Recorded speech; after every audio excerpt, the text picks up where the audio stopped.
वक्रतुंड महाकाय सूर्यकोटि समप्रभा निर्विघ्नं कुरु मे देव सर्वकार्येषु सर्वदा। गुरुर्ब्रह्मा गुरुर्विष्णु गुरुर्देवो महेश्वरः गुरुर्साक्षात् परब्रह्म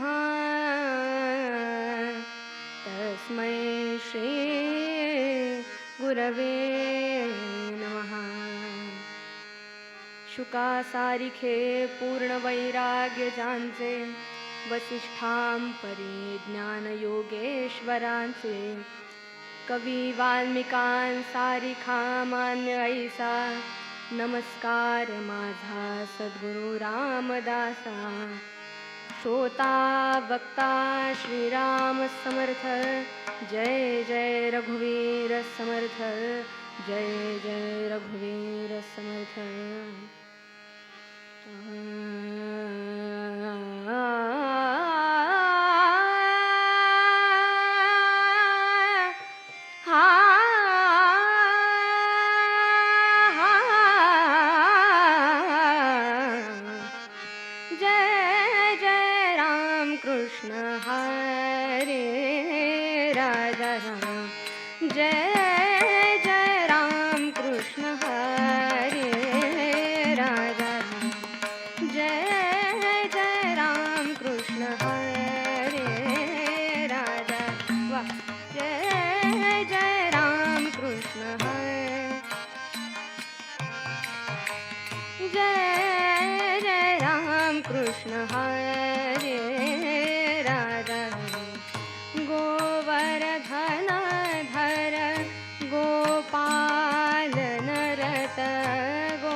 चरणी रत करुणा दृष्टी निहारी जय जय राम हा शरणागत दिना चरणी रत करुणा दृष्टी निहारी जय जय राम जय जय राम कृष्ण हरे राधा जय जय राम कृष्ण हरे राम कृष्ण हरे राम कृष्ण हरे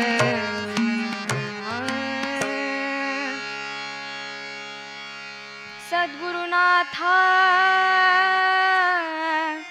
नाथा तुझ्या कृपेचा सतत वाहू दे झरा नाथा सतत वाहू दे झरा नाथा अनुसूयेच्या सुता नाथ अनुसूयेच्या सुता नाथ अनुसूयेच्या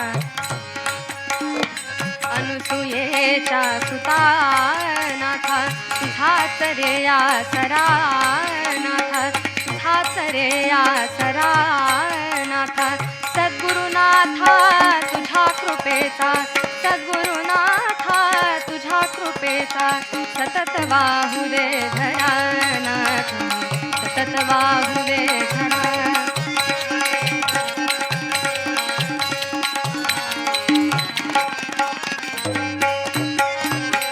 विप्रवेश धरुनी गुरु तुम्ही अत्रे घरी आला नाथ विप्रवेश धरुनी गुरु तुम्ही अत्रे घरी आला नाथ पतिव्रतेच्या पुण्याईने पतिव्रतेच्या पुण्याईने बाळ तिथे जाहला नाथ भक्तासाठी जन्म ही तुमचा भक्तासाठी जन्म ही तुमचा भक्तासाठी जन्म ही तुमचा भक्तासाठी जन्म ही तुमचा भक्तासाठी जन्म ही तुमचा भक्ता उधारा नाथ सद्गुरुनाथा तुझ्या कृपेचा सतत वाहू दे झरा नाथ सतत वाहू दे झरा नाथ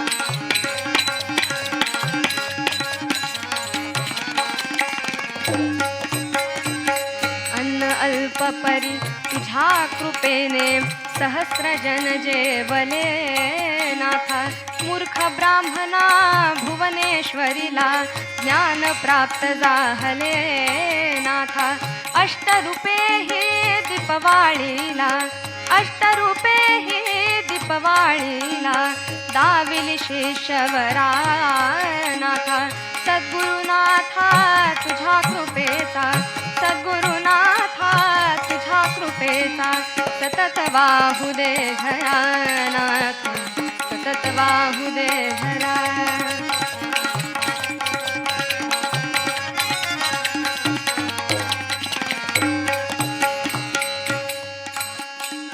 कल्पुनी तुमचे रूप वर्णिले साक्ष पटाया जरा नाथा साक्ष पटाया जरा कल्पुनी तुमचे रूप वर्णिले साक्ष पटाया जरा नाथा साक्ष पटाया जरा दर्शन द्या हो विनवी अनंता दर्शन द्या हो विनवी अनंता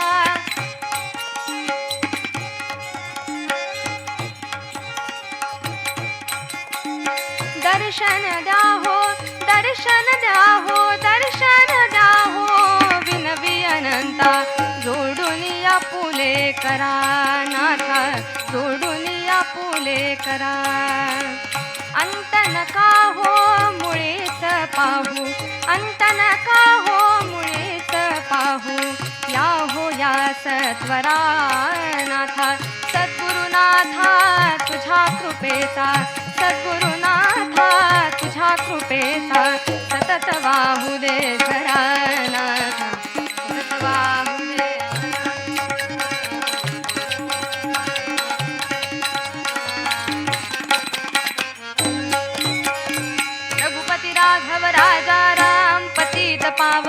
सीताराम.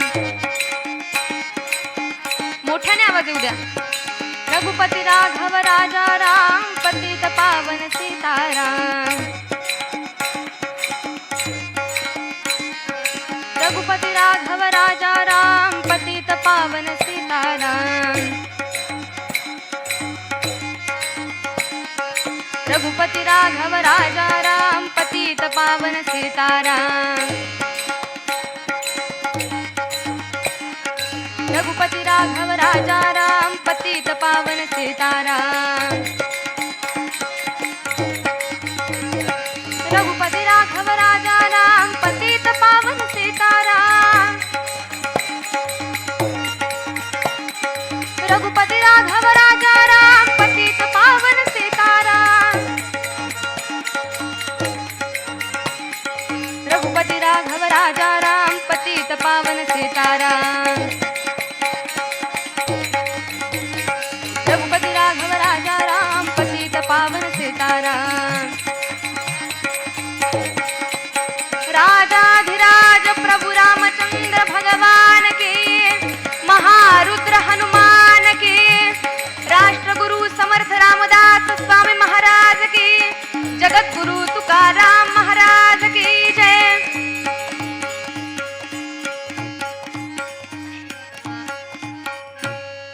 भजनाचा आणि गजराचा म्हणावं तसा आवाज माझ्यापर्यंत आला नाही.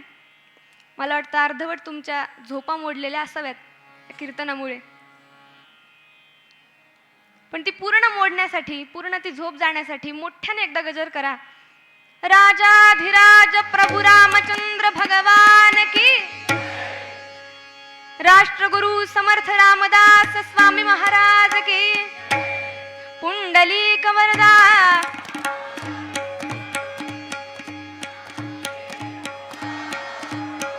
पंढरीनाथ भगवान की. बस, तुम्हाला मागचं पुढचं सांगायची गरज नाही.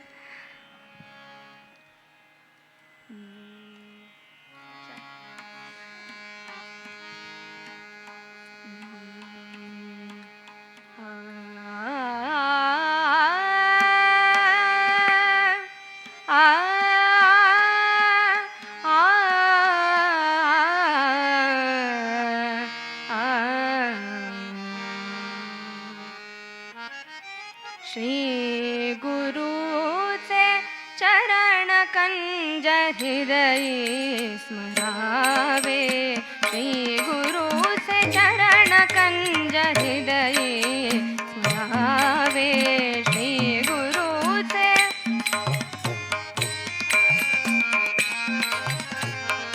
गुरुचे चरण कंज हृदयी स्मरावे.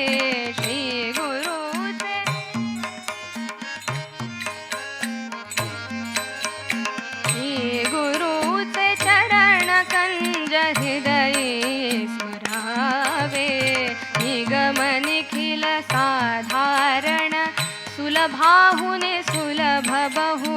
निगम निखिल साधारण सुलभाहुने सुलभ बहु. इतर योग याग विषम पंथिका शिरावे.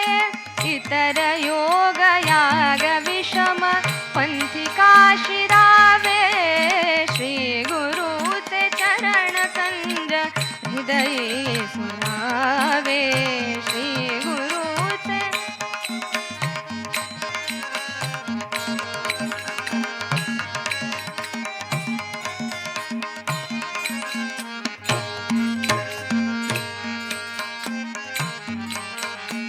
नरतनु दृढ नावेसी बुडवून यति मूढपणे.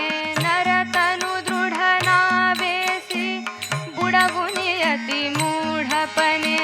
दुष्ट नष्ट कुकर सुकर योनिका फिरावे. दुष्ट नष्ट कुकर सुकर योनिका फिरावे. श्री गुरुचे चरण कंज हृदयी स्मरावे. श्री गुरुचे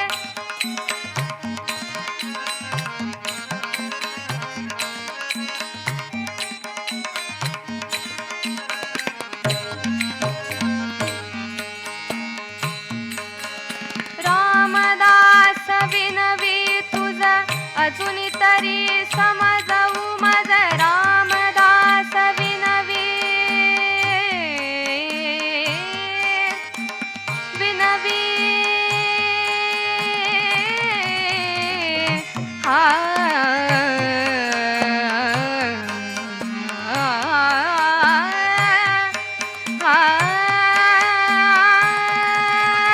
रामदास विनवी तुझ अजून तरी समजाऊ मज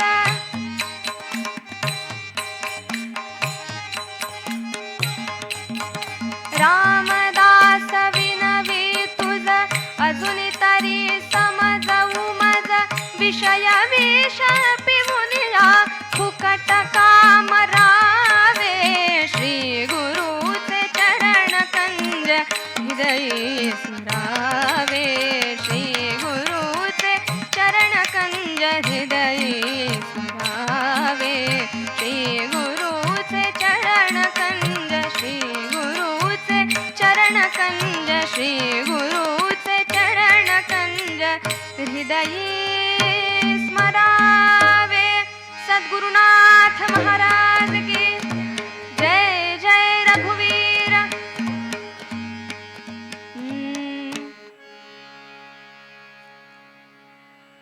श्री गुरुचे चरण कंज हृदयी स्मरावे निगम निखिल साधारण सुलभाहुनि सुलभ बहु इतर योग याग विषम पंथिका शिरावे नरतनु दृढ नावेसी बुडवुनी अतिमूढपणे दुष्ट नष्ट कुकर सुकर योनिका फिरावे रामदास विनवी तुझ अजून तरी समजाऊ मज विषय विष पिऊनिया फुकट कामरावे।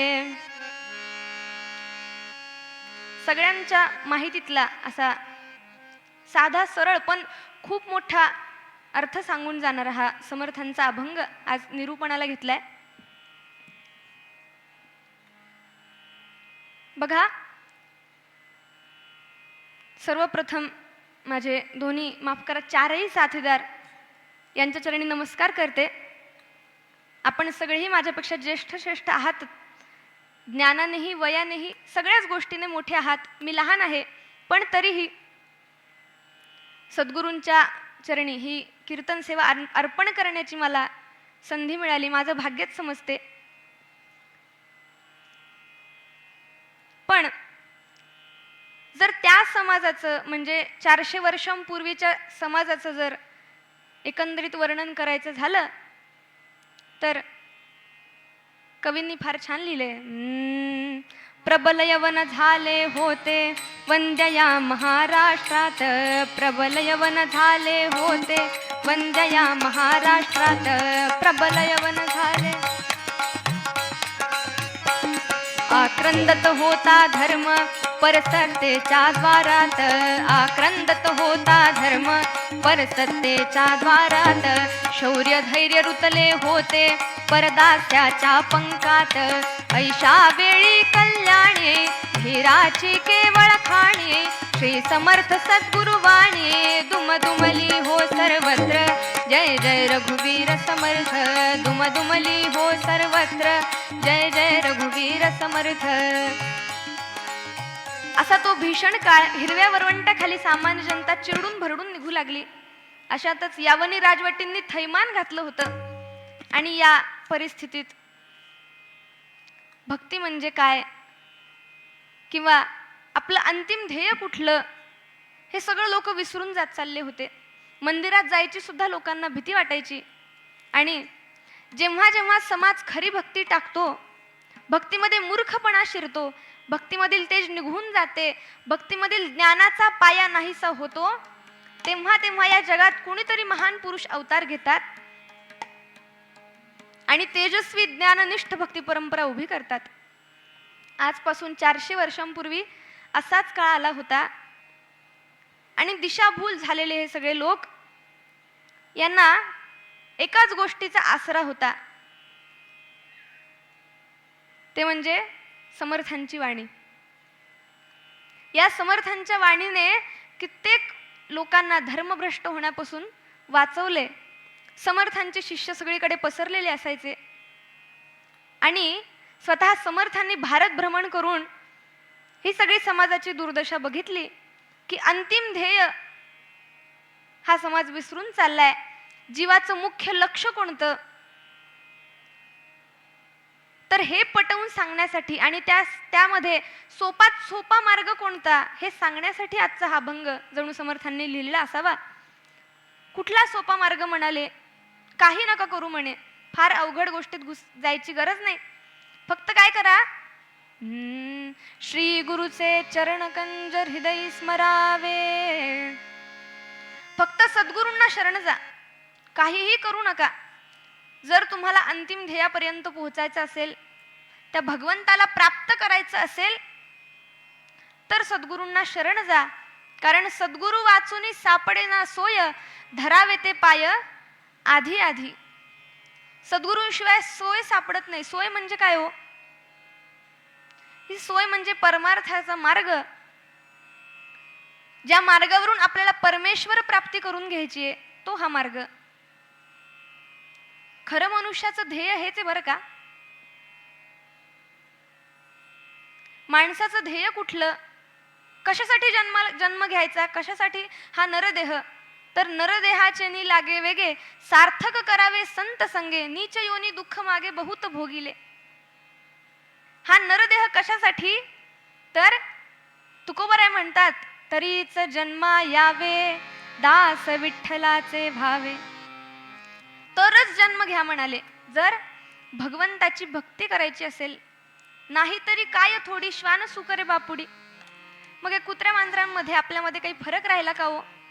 जर इथे येऊन, या नरदेहात येऊन जर आपण भगवंताची भक्ती केली नाही, तर मग काय अर्थ उरला याचा?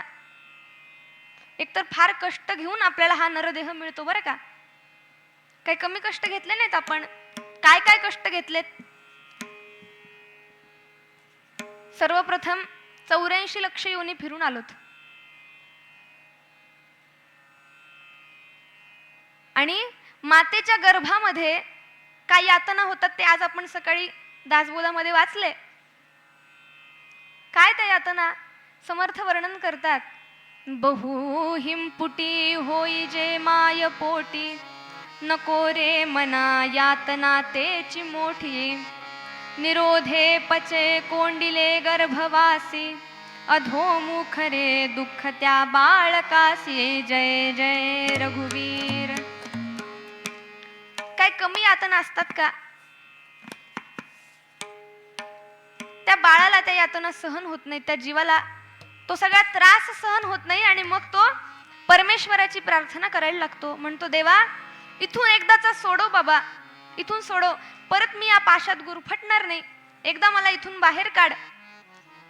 मी तुझंच नामस्मरण करेन, तुझीच भक्ती करेन, इतरत्र या संसारात लक्ष घालणार नाही. काय काय वचनं देऊन ठेवलेत आपण देवाला. तो जीव म्हणतो, सोहम सोहम हा निज ध्यास, सोहम सोहम हा निज ध्यास, वैराग्याचा बहुहव्यास. तो जीव भगवंताला वचन देतो, म्हणतो, देवा जर मला तू इथून बाहेर काढलंस तर मी काय करीन. सोहम सोहम हा निज ध्यास, वैराग्याचा बहुहव्यास. मनास घेऊन वनास जाईन, मनास घेऊन वनास जाईन, ताप साहीन क्षुधेस खाईन. तृषेस लावीन पुल्या वाटे, झाडीन वासनेचे काटे, तोडीन सर्व ही कर्म कपाटे. ही सगळी वचनं आपण देवाला देऊन ठेवली बरं का. काय म्हणतो, देवा इथे राहणार नाही, हा सगळा संसार सगळं सोडून कुठे जाईल. मनास घेऊन वनास जाईल, ताप साहीन क्षुधेस खाईन. कशात कशात लक्ष घालणार नाही. तृषेस लावीन पुल्या वाटे, झाडीन वासनेचे काटे, तोडीन सर्व ही कर्म कपाट. हरिनामाचे घेईन पेटे, उतरुण भवनदी जाईन नेटे, उतरुण भवनदी जाईन नेटे, उतरुण भवनदी जाईन नेटे.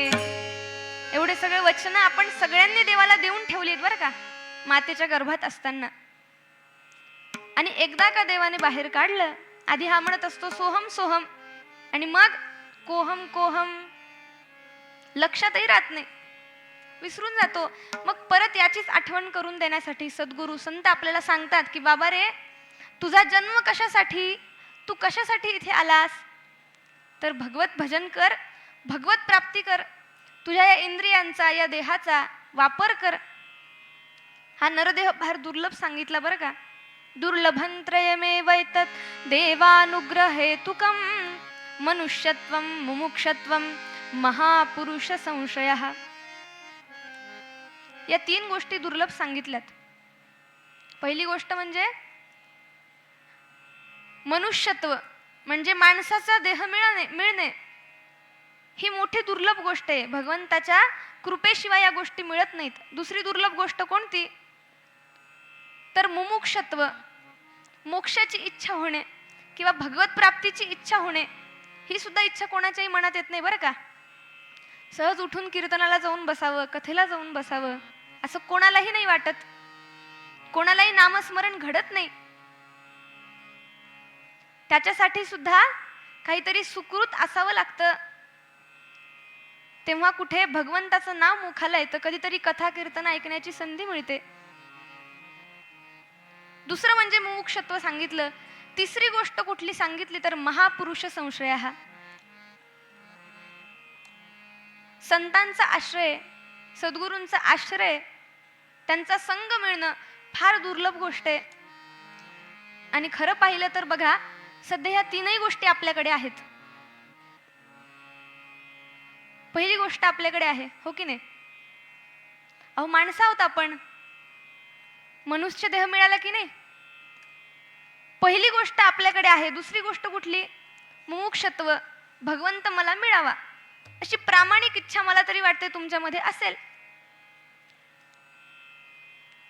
तिसरी गोष्ट महापुरुष संशय. हा तर आपण समर्थांच्या आश्रयातच आहोत. ते जरी सगुण रूपाने आपल्या सोबत नसतील तरी निर्गुण रूपाने सद्गुरू संत हे आपल्या सोबतच असतात. म्हणून एवढी मोठी संधी आपल्याला आहे. असो, हा नरदेह फार दुर्लभ सांगितलाय बरं का. म्हणून याला त्याच्या योग्य कारणासाठी वापरावं हे सांगण्यासाठीच समर्थ म्हणतात की जर भगवत प्राप्ती करायची असेल तर सोपा मार्ग निवड. कुठला मार्ग, श्री गुरुचे चरणकंज हृदयी स्मरावे. आणि हे केल्या वाचून गत्यंतर नाही बरं का. सद्गुरूंना शरण गेल्या वाचून भगवंत मिळतच नाही.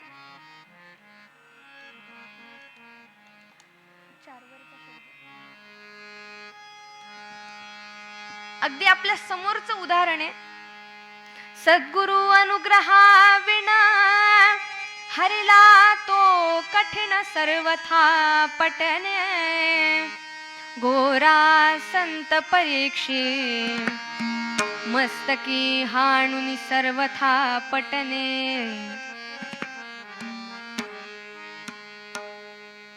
गोरोबा काकांच्या घरी सगळे संत मांदियाळी जमलीये आणि छानपैकी सगळ्यांची पंगत बसलीये. सगळेजण आहेत. ज्ञानेश्वर माऊली सोबत त्यांचे भावंड नामदेवराय आहेत. अनेक संत बसलेत. मुक्ताबाई आपली इकडे तिकडे फिरतीये. आता कुंभाराचं घर, मडक्यांची आरास बघितली, एक एक गोष्टी बघत चाललीये. बघता बघता हिच्या हाती लागली एक थापटणी. थापटणी आपल्या सगळ्यांना माहिती असेल, इकडे दुसरा कुठला शब्द वापरत असतील, पण ती थापटणी यांच्या हाती लागली. त्या थापटणीचं काम काय, तर मडकं कच्चं की पक्क हे त्या मडक्यावर थापटून त्या आवाजावरनं ते ओळखतात कुंभार लोक. मुक्ताईने विचारले, गोरोबा काका हे काय बरं, ही कोणती गोष्ट. गोरोबा काकांनी सांगितलं, अगं हिचा हा वापर आहे, आम्ही बघतो याने की मडकं कच्चं आहे की पक्क आहे. मुक्ताई आपली पळत पळत गेली. त्या सगळ्यांची पंगत सुरू होती, जेवण सुरू होते. गेली आणि म्हणाली, आता बघू कोणतं मडकं कच्चं आणि कोणतं मडकं पक्क. हिने आपली एकेकाच्या डोक्यावरती थापटणी थापटायला सुरुवात केली. सगळेजण हसण्यावर नेतायत. पण त्याच पंक्तीत आपले नामदेवराय बसलेत. त्यांना मात्र प्रचंड राग येतोय. काय पोरकटपणा चालवलाय म्हणाले. एवढीशी ती पोरगी आम्हा सगळ्यासारख्या मोठ्या मोठ्या संतांच्या डोक्यात मारतीये आणि सगळे शांततेत बसून ऐकतायत. त्यांना काही पटत नव्हतं. मुक्ताबाई हळूहळू जवळ आली. आता नामदेवरायांची बारी. त्यांच्या डोक्यावरती थापटणी आपटली मात्र ताडकन नामदेवराय उठले. चिडून म्हणाले, काय पोरकटपणा लावलाय म्हणाले. मला यात सोबत बसायचंच नाही. फार अपमान केला म्हणाले तुम्ही माझा. सगळेजण हसायला लागले. अरे अरे मडकं कच्च म्हणाले. हे मडकं कच्च राहिलं. अधिकच राग आला. निघून गेले तिथून. इकडे पांडुरंगासमोर आले आणि पांडुरंगाला म्हणतात, भगवंता, अरे सगळेजण मला मडकं कच्च म्हणतात रे. मी कच्चा आहे का? तू एवढा माझ्याशी बोलतोस? अहो नामदेवरायांचा अधिकार काही कमी नव्हता. विचार करा, एखादं छोटंसं मूल भगवंताकडे जातं आणि त्याला विनंती करतं की भगवंता, हा सगळा नैवेद्य संपव बरं का. आईने सांगितले तू आरामशीर जेवण कर आणि त्याला विनवणी करतो, जेवी बास गुणा श्री हरी, जेवी बास गुणा श्री हरी. आणि तो भगवंत पटकन दिशी येतो. एवढा अधिकार तो नामदेवरायांचा की भगवंत स्वतः त्यांना भरवायचे, त्यांच्या हातून खायचे, गप्पा मारायला यायचे भगवंत त्यांच्यासोबत. आणि म्हणाले, देवा एवढा मी तुझा लाडका, तरी सुद्धा सगळेजण मला कच्च का बरं म्हणतात रे. पांडुरंगाने उपदेश केला, अरे नाम्या, ते सगळे म्हणतात ते बरोबर, कारण अजून तुला सद्गुरूचा आश्रय मिळाला नाही, सद्गुरूंचा उपदेश तुला मिळाला नाही, म्हणून तू अजून कच्चा. जा म्हणाले औंढा नागनाथला जा, तिथे तुला तुझे सद्गुरू मिळतील. आणि फरक एवढा जाणवला की आधी शिळी भाकरी उचलून एखादं कुत्र जर पळून गेलं तर नामदेवराय जळतं लाकूड घेऊन पळायचे. पण सद्गुरूंचा अनुग्रह मिळाल्यानंतर असं वर्णन करतात की पुरणाची पोळी कुत्र उचलून पळून गेलं तर हे तुपाची वाटी घेऊन मागे लागले, घे बाबा तूप घे, पोट दुखेल तुझं. एवढा फरक का? सद्गुरूंचा आश्रय मिळाला, त्यांच्याशिवाय तरणोपाय नाही. संत सद्गुरू हे मनुष्य नव्हेतच, ते भगवंतच आहेत. अवतार तुम्ही धराया कारण, उद्धराया जन जड जीव. लोपले ज्ञान जगी, हित नेणती कोणी, अवतार पांडुरंग नाव ठेविले ज्ञानी. पांडुरंगाचाच अवतार आहेत. किंवा तुकिता तुले नेसी, ब्रह्म तुकासी आले. ते साक्षात परब्रह्मच आहेत, तो भगवंतच आहे. पण सद्गुरू किंवा संतांच्या रूपाने तो भगवंत आपल्याला उपदेश करण्यासाठी येतो. मग साधारण एक प्रश्न पडतो की देवाला जे काही काम करायचं आहे ते त्याने देव म्हणून यावं आणि त्याचं काम करावं. वेगळं संत किंवा सद्गुरू म्हणून येण्याची काय गरज? का सद्गुरूंचा संतांचा अवतार देवाने घ्यावा? तर बघा, भगवंताचं आश्वासन लक्षात घ्या. काय म्हणाला देव?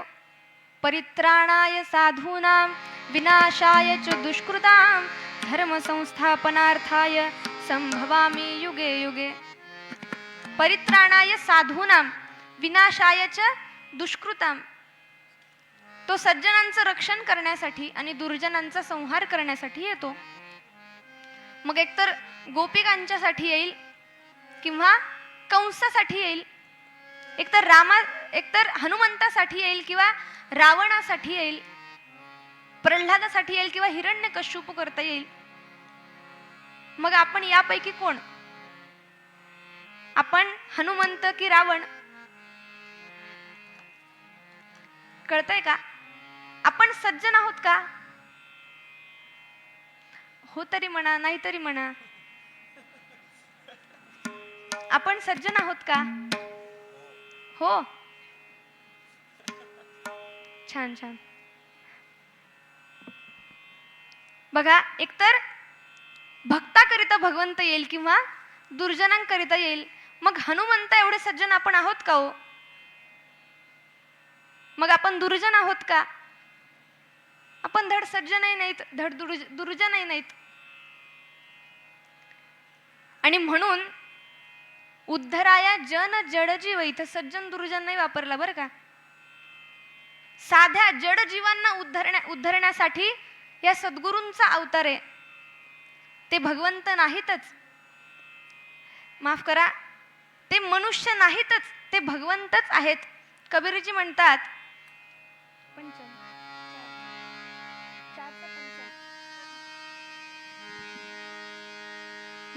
गुरु को मानुष जानते, ते नर कहिए अंध, होय दुखी संसार में, आगे जम का फंद.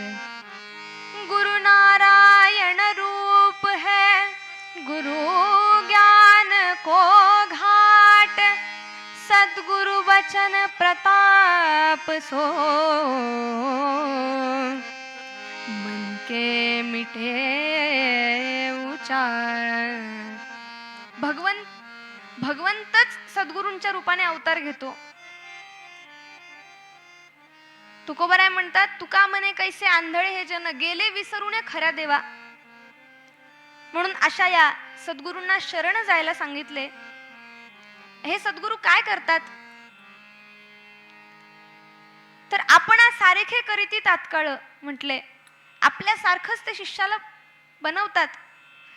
सद्गुरुत्वच शिष्याला वहाल करतात. या ठिकाणी गुलाबराव महाराजांचा एक फार सुंदर असा प्रसंग मला आठवतोय. गुलाबराव महाराज एके ठिकाणी निवासस्थानी होते बरं का.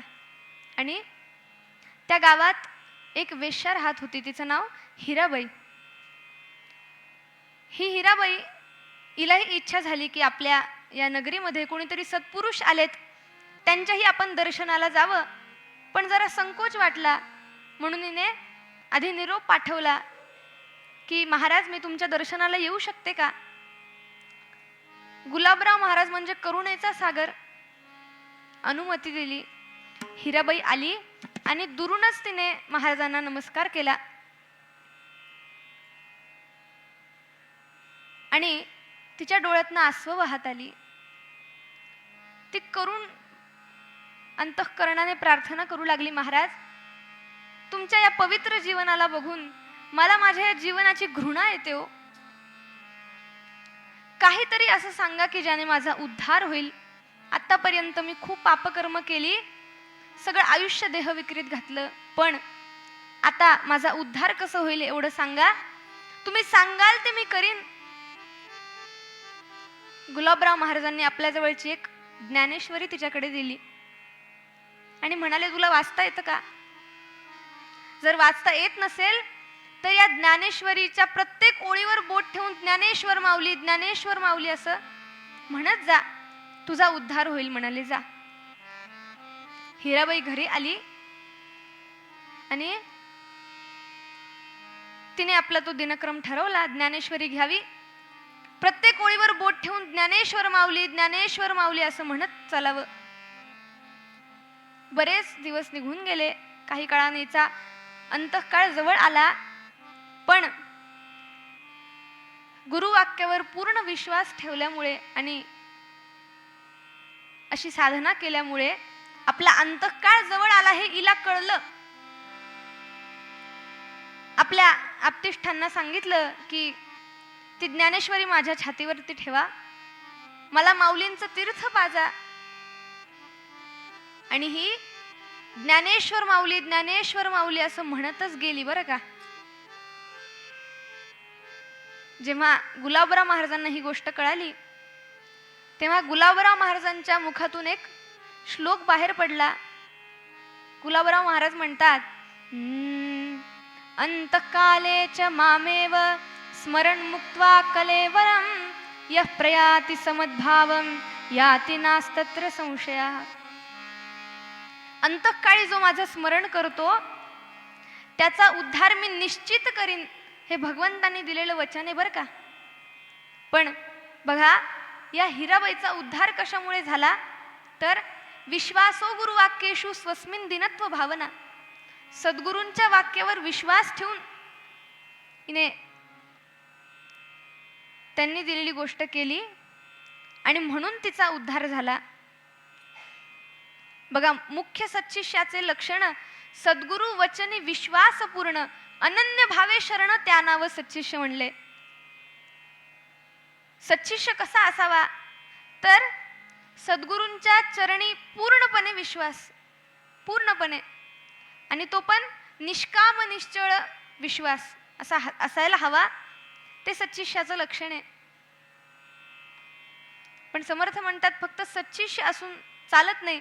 जसं बी खूप चांगलं आहे, अगदी उच्च कोटीचं असं एक बियाणं आहे, आणि ते जर मी एखाद्या मुरमाड जमिनीमध्ये जर पेरलं तर ते उगणार नाही, त्याचं व्यवस्थित संगोपन होणार नाही.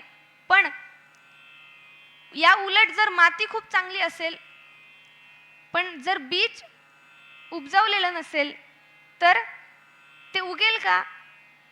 तर नाही. म्हणून सद्गुरूही लागतात आणि सत्शिष्यही लागतो बरं का. सत्शिष्याचं लक्षण आपण बघितलं. आणि सद्गुरूंबद्दल सांगताना समर्थ म्हणतात, जो ब्रह्मज्ञान उपदेशे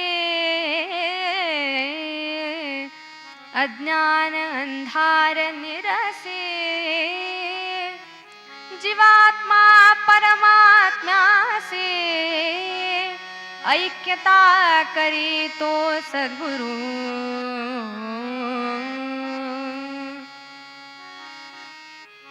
जो ब्रह्मज्ञानाचा उपदेश करतो, शिष्याच्या मनातील अज्ञान रूपी अंधकाराचा नाश करतो, जीव आणि शिव यांना एकत्र आणतो, त्यालाच सद्गुरु म्हणावं.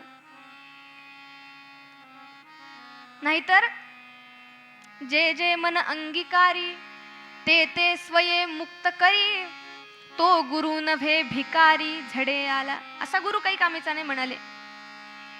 शिष्यासन लाविती साधन न करविती इंद्रिये दमना, ऐसे गुरु अडक्याचे तीन मिळाले तरी त्याजावे. असे गुरु अडक्याचे तीन मिळाले तरी त्याजावेत म्हणाले.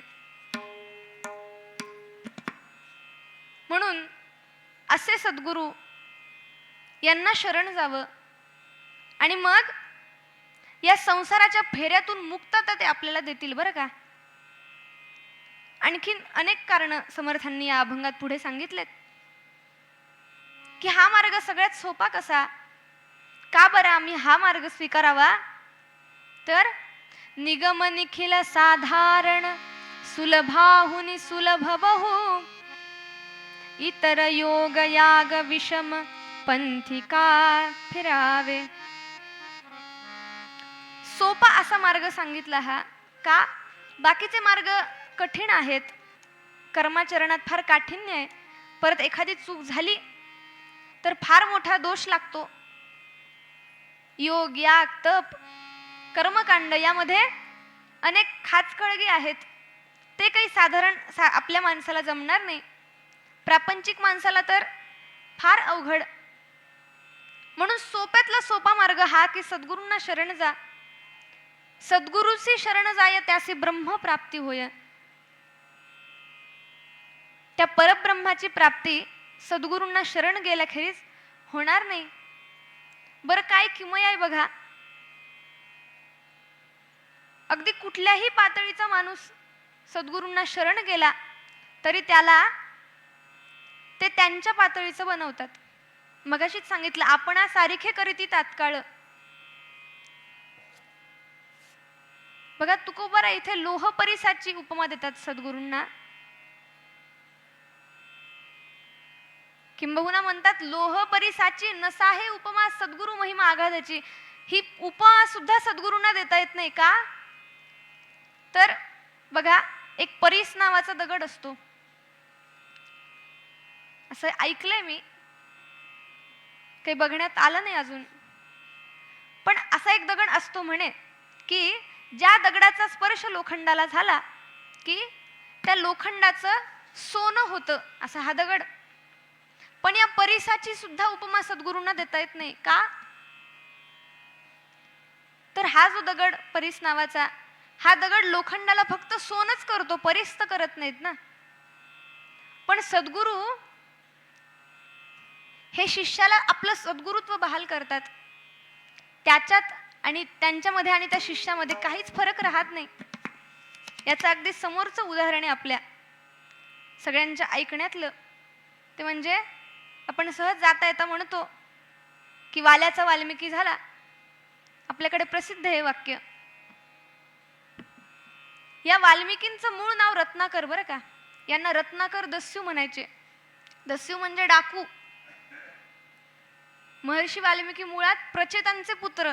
ते सांगतात, अहंपुरा किरातेषु किरातैस्सह वर्धितः जन्म मात्र द्विजत्वं मे शूद्राचाररत सदा. मुळात प्रचेतांचे पुत्र, पण वाईट संगतीमुळे बिघडले. आणि हा रत्नाकर एकदा बिघडला, तो बिघडतच गेला. म्हणून म्हणतात बघा, संगतीचा फार परिणाम असतो. भल्याच्या संगाने अवगुणी असे तो गुणी दिसे, अन खलाच्या संगाने सद्गुणी असे तो अवगुणी दिसे. जसे खारे पाणी पिऊनी घनते गोड करीती, फणे दुग्धा पिऊनी गरळा ते विषवमती. जय जय रघुवीर समर्थ. संगती चांगली असावी, पण दुर्दैवानं कुसंगतीमुळे हा रत्नाकर बिघडला आणि बिघडतच गेला. मोठेपणी याने आपला व्यवसायच कुठला थाटला तर दरोडेखोर बनला. हा डाकू बनला. पूर्वीच्या काळी पायी प्रवास असायचा. पायी किंवा फार श्रीमंत असतील तर कुठल्या बैलगाडी घोडागाडीने प्रवास करायचे. तर त्या वाटेवरतीच हा रत्नाकर दडून बसायचा आणि येणाऱ्या जाणाऱ्या वाटसरूंना त्रास द्यायचा, छळ करायचा, मारून टाकायचा ऐकलं नाही तर. पण एके दिवशी नेहमीप्रमाणे हा आपला झाडाखाली बसला. त्यालाही माहित नव्हतं की आज त्याचा भाग्योदय होणार आहे. समोरून काहीतरी कोणीतरी गात गात येत आहे असं त्याला आवाज आला. कोणीतरी भेटलं म्हणून जरा सतर्क झाला. कोण येत होते हो? दुरूनच याला आवाज आला, नारायण नारायण नारायण. याला कळलं कोणीतरी येतंय. नारद मुनी तिथे खाली आले. झाडाच्या खाली जसे आले तशी यांनी दान दिशी उडी मारली. हातातलं आपलं जे काही धारदार शस्त्र होतं ते बाहेर काढलं आणि दरडावून म्हणतो, ए गोसावड्या, चल म्हणाला, तुझ्याकडे जे काही असेल ते काढून दे, पैसा अडका धन संपत्ती. आता विचार करा, एखादा जर असा काळा ठिक्कर पुरुष हातात धारदार शस्त्रे आपल्या समोर येऊन ठाकला, किती भीती वाटेल हो. निदान दचकू तरी आपण. पण नारद मुनींच्या चेहऱ्यावरची रेष सुद्धा पालटली नाही. प्रशांत अवस्थेत उभेत. याला आश्चर्य वाटलं. नारद मुनी म्हणतात, बाबा रे, माझ्याकडे दुसरं काय असणार? ही चिपळे आणि या विणा, याशिवाय दुसरं काही नाही. तुला पाहिजे असेल तर हे घेऊन टाक. रत्नाकराला विश्वास बसला नाही. झडती घेतली नारद मुनींची. पण या झडतीच्या निमित्ताने संताचा सद्गुरूचा स्पर्श याला झाला.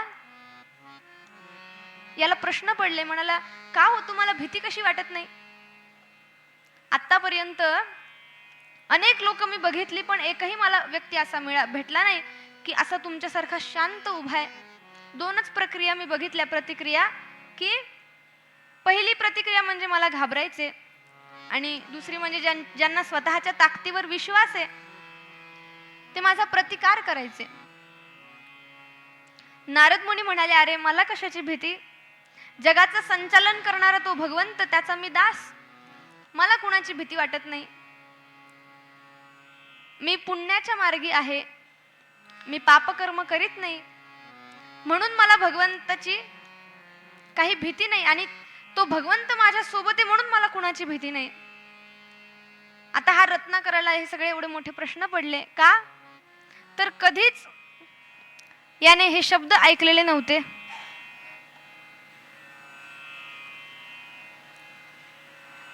रत्नाकर त्यांना विचारू लागला. रत्नाकर समोर उभा राहिला आणि विचारायला लागला की हा तुमचा भगवंत कोण? काय करतो तुमचा हा भगवंत? नारद मुनींनी उत्तर दिलं, अरे मला सांग, तुला कुटुंब आहे का? हा म्हणाला, हो. मग तू तुझ्या कुटुंबाचं जसं पालन पोषण करतोस, तसाच माझा भगवंत या संपूर्ण जगताचं पालन पोषण करतो.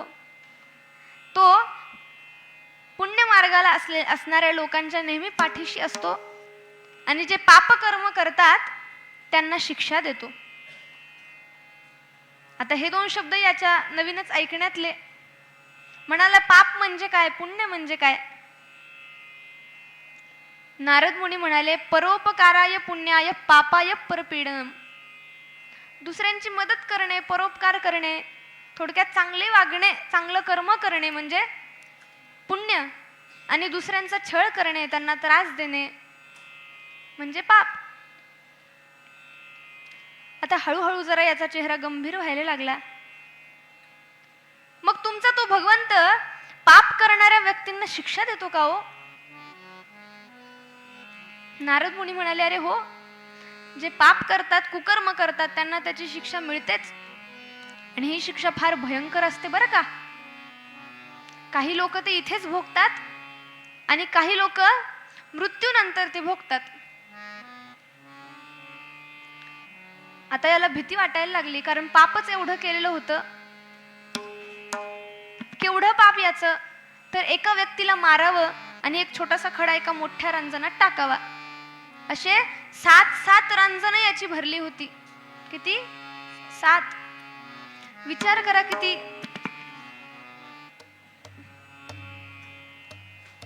आता ही दंतकथा आहे बरं का, कुठल्या पुराणात बघायला जाऊ नका.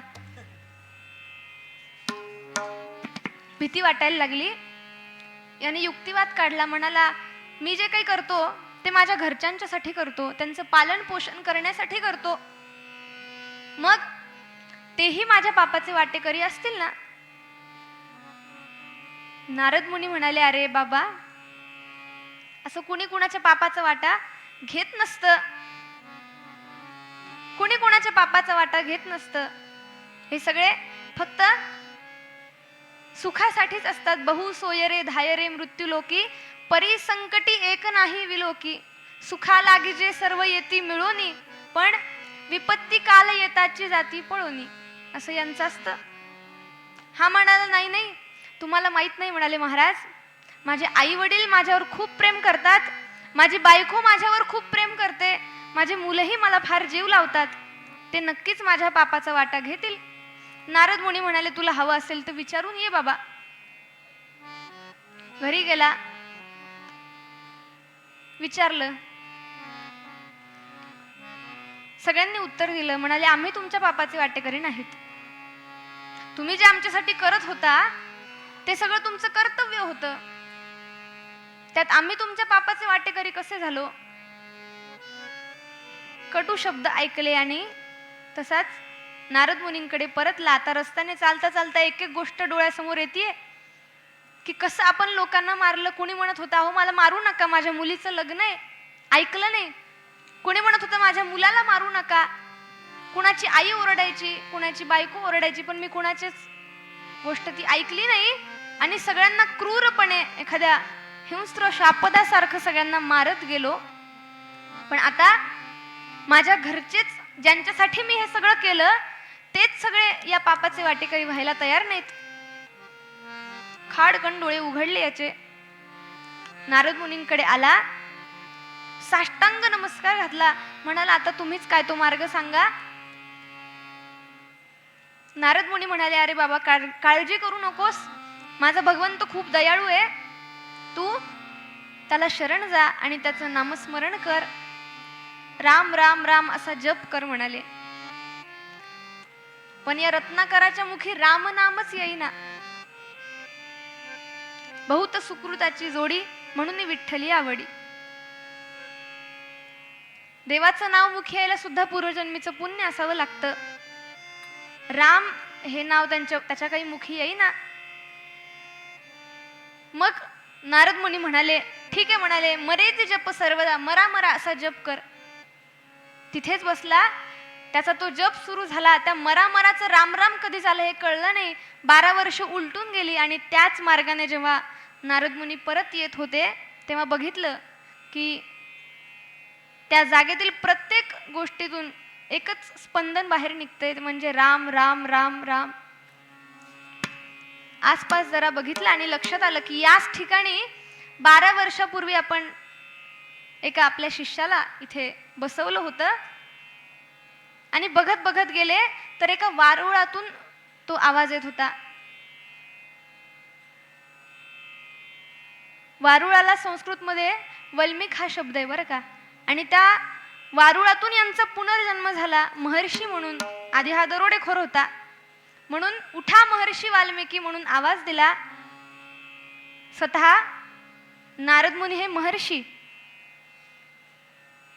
आणि या एका दरोडेखोराला महर्षीची पदवी यांनी बहाल केली, महर्षीच्या पदापर्यंत पोहोचवलं. एवढी किमया सद्गुरू करू शकतात. म्हणून सद्गुरूंना शरण जायला सांगितले. समर्थ म्हणतात, अरे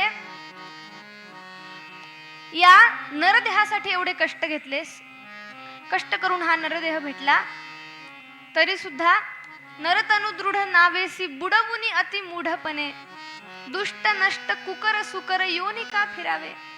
का परत त्याच गाड्यात तुला फिरायचे? ही एकच संधी आहे बरं का. या एकाच देहामध्ये भगवंतापर्यंत जाण्याचा मार्ग आहे. इथेच आपल्याला नामस्मरण करण्याची संधी आहे, इथेच श्रवण करण्याची संधी आहे, इथेच भजन करण्याची संधी आहे, पुन्हा नाही बरं का.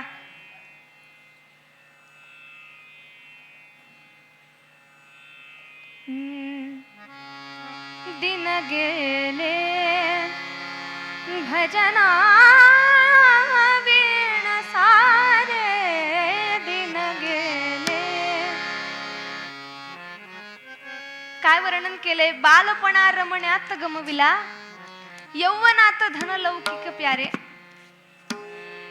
हे सगळं सोड, आता तरी देवाचं नामस्मरण कर. कारण त्या वाचून पर्याय नाही बरं का. बरं, त्याला नामस्मरण करायला कुठले नियमही नाहीत.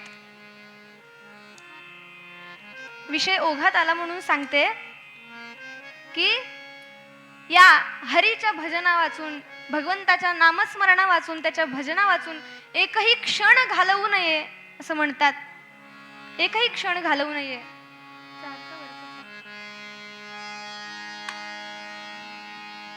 भजना वीण काळ काळ,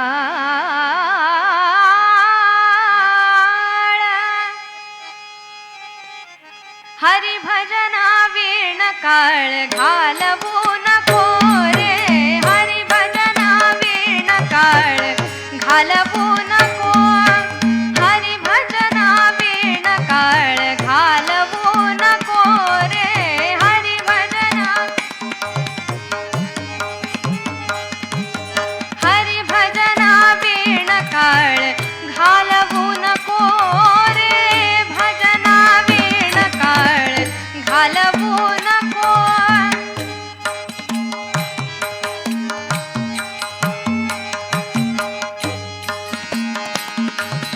हरी भजना वीण काळ घालवू नको रे. भजना वीण काळ घालवू नको. दोरीच्या सापा भिवुनी भवा, दोरीच्या सापा भिवुनी भवा, दोरीच्या सापा भिवुनी भवा, दोरीच्या सापा भिवुनी भवा, दोरीच्या सापा भिवुनी भवा, दोरीच्या सापा भिवुनी भवा, दोरीच्या सापा भिवुनी भवा, दोरीच्या सापा भिवुनी भवा, दोरीच्या सापा भिवुनी भवा.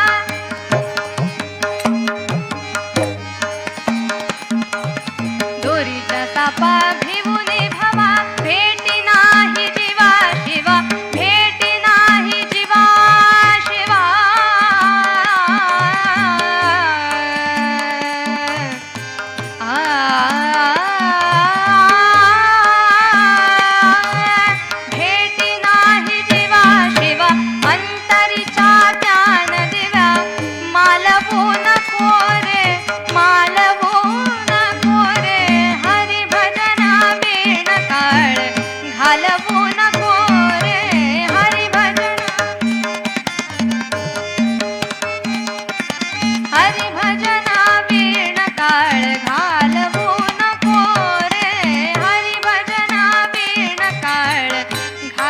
नको, घालवू नको रे, घालवू नको.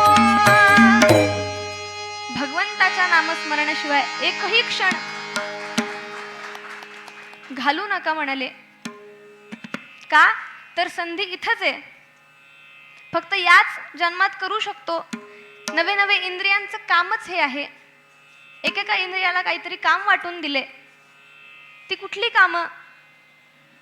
घेई घेई माझे वाचे, गोड नाम विठोबाचे. घेई घेई माझे वाचे, गोड नाम विठोबाचे. घेई घेई माझे वाचे.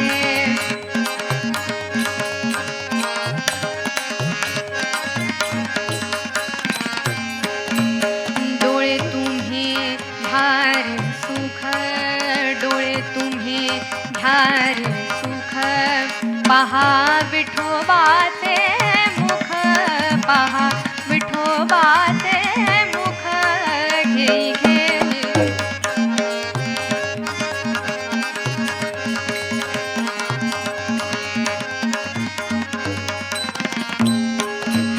तुम्ही ऐका रे कान, तुम्ही ऐका रे कान.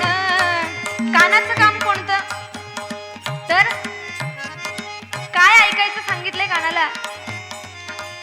माझ्या विठोबाचे गुण, माझ्या विठोबाचे गुण. घेई घेई माझे वाचे,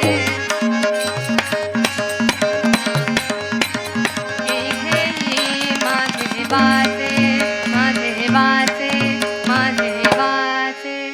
प्रत्येक इंद्रियाला काही ना काहीतरी काम वाटून दिले. ही इंद्रिय, हा नरदेह, हा फक्त भगवंताच्या प्राप्तीसाठी लावावा, पण तो मार्ग सापडण्यासाठी सद्गुरूंना शरण जाणं गरजेचं आहे. आणि म्हणून बघा, ऐसी कळवळ्याची जाती परी करी लाभावी न प्रीती. कसं असतं हृदय संतांचं? समर्थ म्हणतात, रामदास विनवी तुझ. विनंती करतो म्हणाले, पण अजूनही तरी समज उमज, आता तरी लक्षात घे.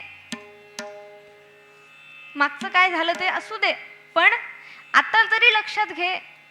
विषय विष पिऊन या फुकट का मरावे, असं संतांचं हृदय. लेकुराचे हित जाणे माऊलीचे चित्त.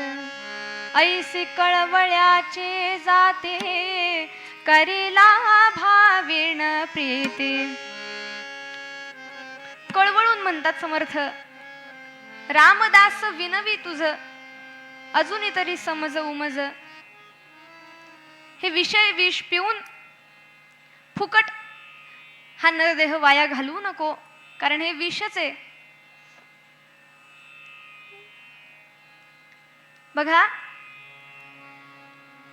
एकंदरीत बघितलं गेलं तर भगवंताची प्राप्ती हे आपलं अंतिम ध्येय. त्याच्यासाठीच आपला हा जन्म आहे. पण भगवंतापर्यंत पोहोचण्याच्या मध्ये जे सगळे अडचणी ज्या निर्माण झाल्या, ही सगळी माया आहे असं सांगतात. या धन पुत्र भार्या यांच्यामध्ये गुरफटून जाऊन आपलं अंतिम ध्येय, आपलं खरं लक्ष माणूस विसरतो आणि इथेच गुरफतो. आणि त्यामुळे परत परत आठवण करून देण्यासाठी संत सद्गुरू आपल्याला सांगतात की तुझं हे ध्येय आहे, यासाठी तू इथे आलास. आता मागे काय झालं ते विसरून जा, पण आत्तापासून तू नामस्मरण करायला सुरुवात कर. आत्तापासून तू भगवंताचं भजन करायला सुरुवात कर. आणि त्यासाठी भगवती प्राप्ती व्हावी असं जर वाटत असेल तर फक्त सद्गुरूंचे चरण वंदा. इकडे तिकडे जाण्याची गरज नाही, स्वतः भगवंत तुमच्याकडे येईल.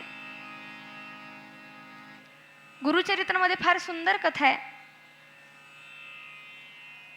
पण असो,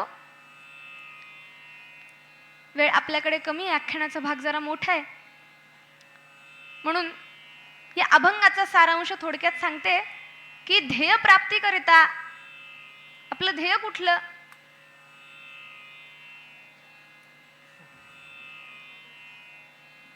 एक तास गेला माझा वाया.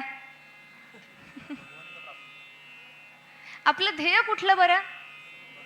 भगवत प्राप्ती. आणि त्यासाठी सगळ्यात सोपा मार्ग कोणता? सद्गुरूंना शरण जावा. मार्ग नव्हेच, हे गरजेचंच आहे. सद्गुरूंना शरण गेल्याखेरीज पुढे जाताच येत नाही. म्हणून सद्गुरूंचे चरण धरावेत. समर्थ म्हणतात पूर्वपद्यात,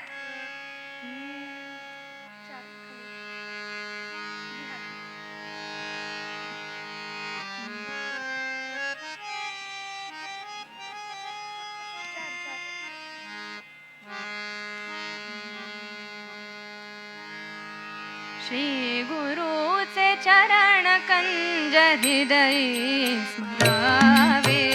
श्री गुरुचे चरण कंज हृदयी स्मरावे. श्री गुरुचे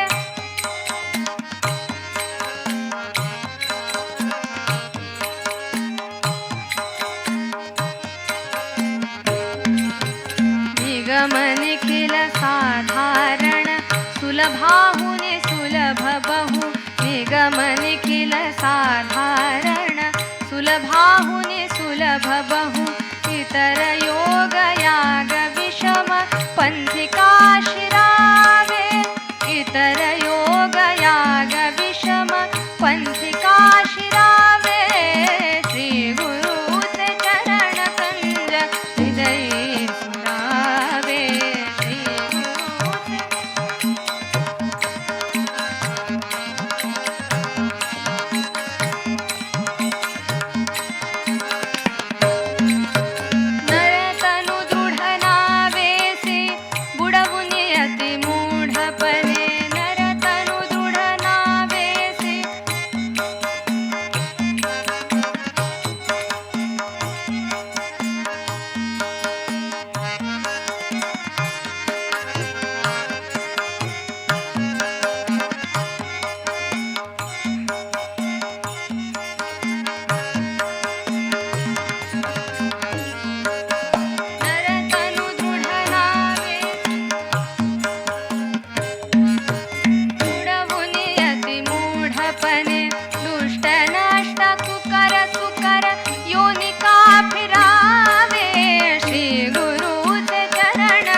मध्यंतरी भजन घेऊ आणि उत्तर अंगाला सुरुवात करूया. आता मात्र हे भजन मोठ्याने व्हायला पाहिजे बरं का. मोठ्याने टाळी वाजवा. कारण जसं दुधामध्ये लोणी तसा देही चक्र पाणी. दुधामध्ये लोणी असतं की नाही? दिसत नाही. मग ते दिसण्यासाठी काय करावं लागतं? विरजण घालावं लागतं, त्याला घुसळावं लागतं. ती घुसळण्याची जी प्रक्रिया आहे ना, ते म्हणजे भजन आहे. तसं या देहात जो चक्रपाणी आहे, जो भगवंत आहे, त्याला आवाहन देण्यासाठी, त्याची स्मृती होण्यासाठी, तो लक्षात येण्यासाठी भजन करावं.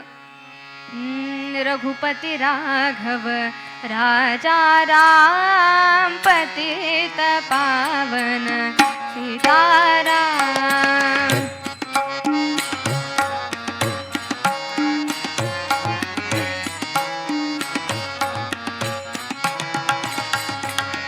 रघुपती राघव राजा राम पतित पावन सीताराम.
पावन सीताराम।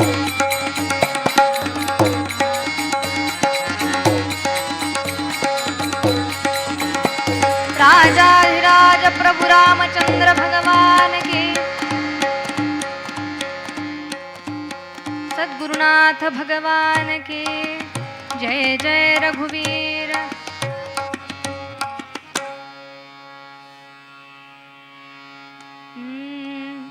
सोहळा भारी देशपांडे करती दारी, सोहळा भारी देशपांडे करती दारी।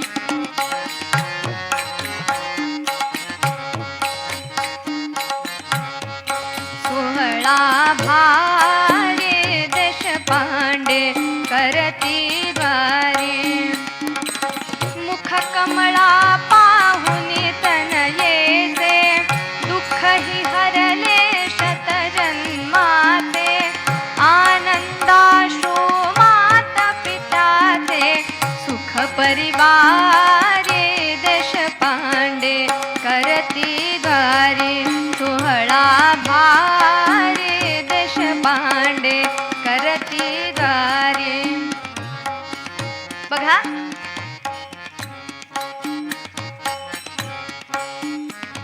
पूर्ण वाडा या देशपांड्यांचा सजवलाय। छानपैकी बैठक सजवली आहे। वाड्याच्या मध्यभागी एक छानपैकी पाळणं आहे, त्यालाही फुलांच्या माळांनी सजवले। सगळ्या वाड्यांना या फुलांच्या माळा, केळीचे खांब, वातावरण अगदी सुगंधित झालंय, धुपांचे धुपकारे उडतायत। आणि या देशपांड्यांच्या घरी आज चूलबंद आवतन होतं बरं का। म्हणजे आज गावात कुणाची चूल पेटणार नव्हती, संपूर्ण गावाला यांच्याकडे आज आमंत्रण होतं। कार्यक्रम होता बारशाचा, आणि काय तो आनंद। वाद्य वाजते नाना परीचे, भान हरपले सकळ जनाचे, राम नाम गजरात तयाचे, साखर वारी देशपांडे करती वारी। सोहळा भारी देशपांडे करती वारी, सोहळा भारी देशपांडे करती वारी। छानपैकी या सगळ्या बारशाच्या कार्यक्रमाची तयारी बरं का।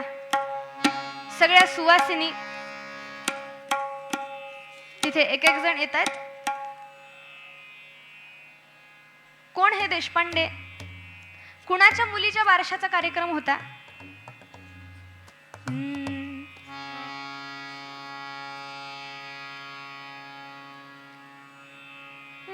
पंत गोप जे माय राधिका, पंत गोप जे माय राधिका, पंत गोप जे माय राधिका, देशपांडे उपनाम। पंत गोप जे माय राधिका, देशपांडे उपनाम।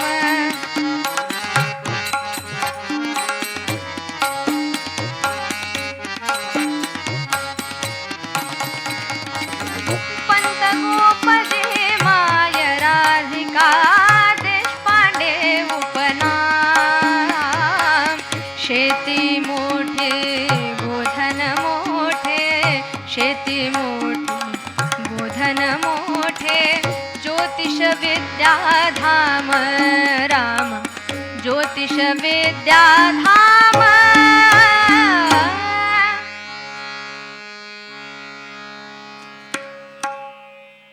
कोल्हापूर नगरीत फार प्रतिष्ठित असे हे गृहस्थ, त्यांचं नाव गोपजी पंत देशपांडे। सगळं काही व्यवस्थित होतं, भरपूर शेती होती, गायी होत्या, मोठा वाडा होता कोल्हापूरमध्ये।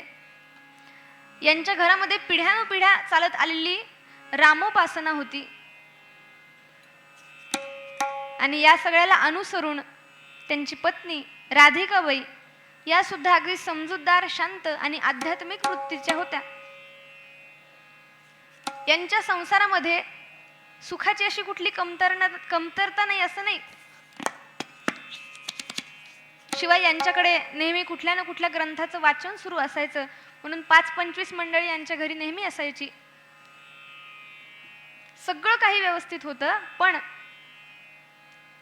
एका सुखाची कमतरता यांना होती, ते म्हणजे यांना झालेलं मूल जगत नव्हतं.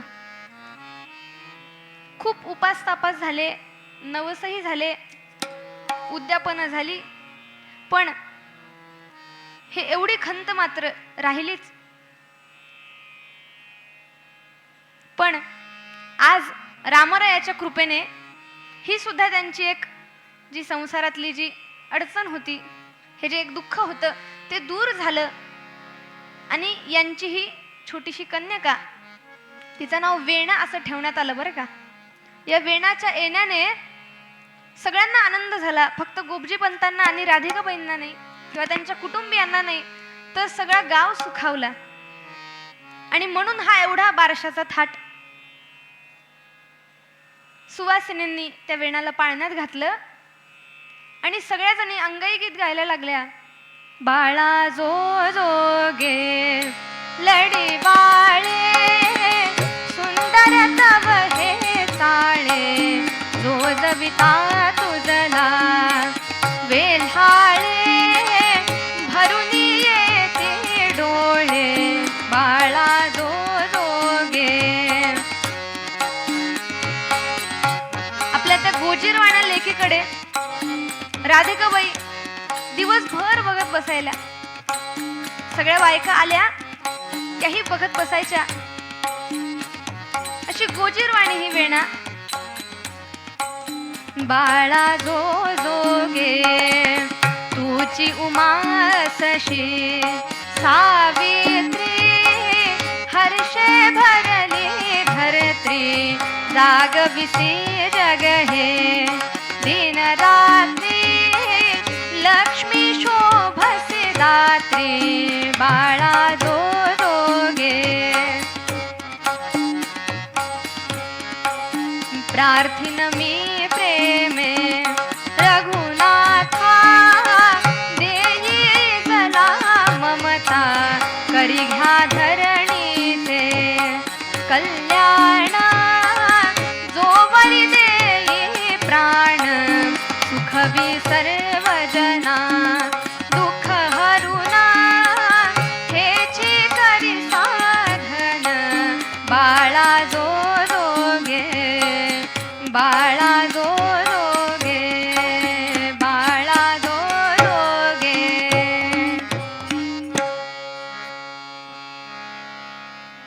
झाला थाटामाटात हा बारशाचा कार्यक्रम संपन्न झाला. पण आता इतक्यात हा आनंद संपणार नव्हता. हा दिवसेंदिवस वाढत जाणारा होता. आपल्या या छोट्याशा वेणाला तासनतास राधिकाबाई बघत बसायच्या. शेजारणी पाजारणी यायच्या, त्या सुद्धा वेणाला घ्यायच्या. आणि हळूहळू ही वेणा मोठी व्हायला लागली, रांगायला लागली, काही दिवसांनी धावायला लागली. आणि जसं हिने तोत्र बोलायला सुरुवात केली, त्या बोबड्या बोलण्यात सुद्धा ही श्लोक आणि भगवंताचे भजन जेव्हा म्हणायची ना, तेव्हा मधुर वाटायचे. वेणासारखा म्हणजे बासरी सारखा हिचा गोड आवाज. आणि हळूहळू ही वेणा मोठी होतीये. सगळ्यांना खूप आनंद, या वेणाचं कौतुक. जसं हिला लिहिता वाचता यायला लागलं, एक एक तिने स्तोत्र पाठांतर केलं. शिवमहिम्न, रामरक्षा, भीमरूपी, विष्णू सहस्त्रनाम, अनेक स्तोत्र हिच्या पाठांतरात, भगवद्गीतेचे अध्याय, आणि वाचन करायला लागली. वेणाला वाचनाची फार आवड. विविध ग्रंथ घ्यावेत, वाचावेत आणि त्यातल्या शंका गोपजी पंतांना विचाराव्यात. आता तिच्यात काही काही शंकांचे उत्तर गोपजी पंतांना सुद्धा देता येत नव्हते हो. कारण तिचे ते प्रश्न साधारण माणसासारखे नव्हते. ही वेणा कोणी साधारण मुलगी नाही हे तिच्या आईवडिलांना कळलं. काहीतरी विषय काढावा, टाळून द्यावे ते प्रश्न. पण वेणा हिचं बाकीच्या मुलींसारखं भातुकलीच्या खेळामध्ये किंवा खेळभांड्यांमध्ये लक्ष लागत नव्हतं. ही भगवंताचं भजन करी, भजन गाई किंवा काहीतरी अभ्यास करत बसेल. सगळ्या गोष्टीत हुशार बरं का, अभ्यासात हुशार, कामातही निपुण आणि अगदी शांत समजूतदार अशी ही वेणा. बघा, दुःखाचा काळ असला की लवकर जाता जात नाही, पण सुखाचा काळ असला की कसा पटकन निघून जातो कळतही नाही. बघता बघता दिवस निघून गेले आणि वेणा मोठी झाली. 10 वर्षाची वेणा झाली. आता त्या काळाच्या रीतिरिवाजाप्रमाणे लग्नासाठी तिचं वय योग्य झालं आणि म्हणून वेणासाठी स्थळ बघायला सुरुवात केली.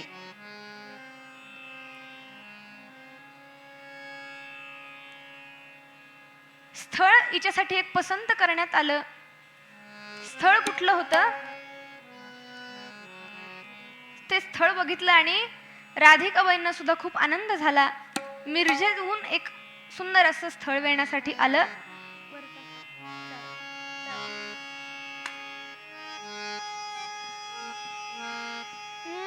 देश पांडे उपनाम जया साजे, देश पांडे उपनाम जया साजे, राम भक्ती मिरजेत कीर्ती गाजे, राम भक्ती मिरजेत कीर्ती गाजे. नाम दत्तात्रय, नाम दत्तात्रय पुत्र स्वाभिमानी, नाम दत्तात्रय, नाम दत्तात्रय पुत्र स्वाभिमानी, त्यास दिधली वेणा ही पूर्ण ज्ञानी, त्यास दिधली वेणा ही पूर्ण ज्ञानी.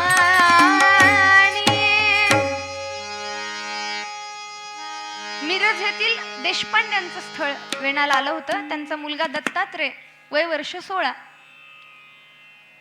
हा दत्तात्रय हुशार आणि या देशपांड्यांच्या, मिरजेच्या देशपांड्यांकडे सुद्धा घरात रामाची उपासना चालत आलेली.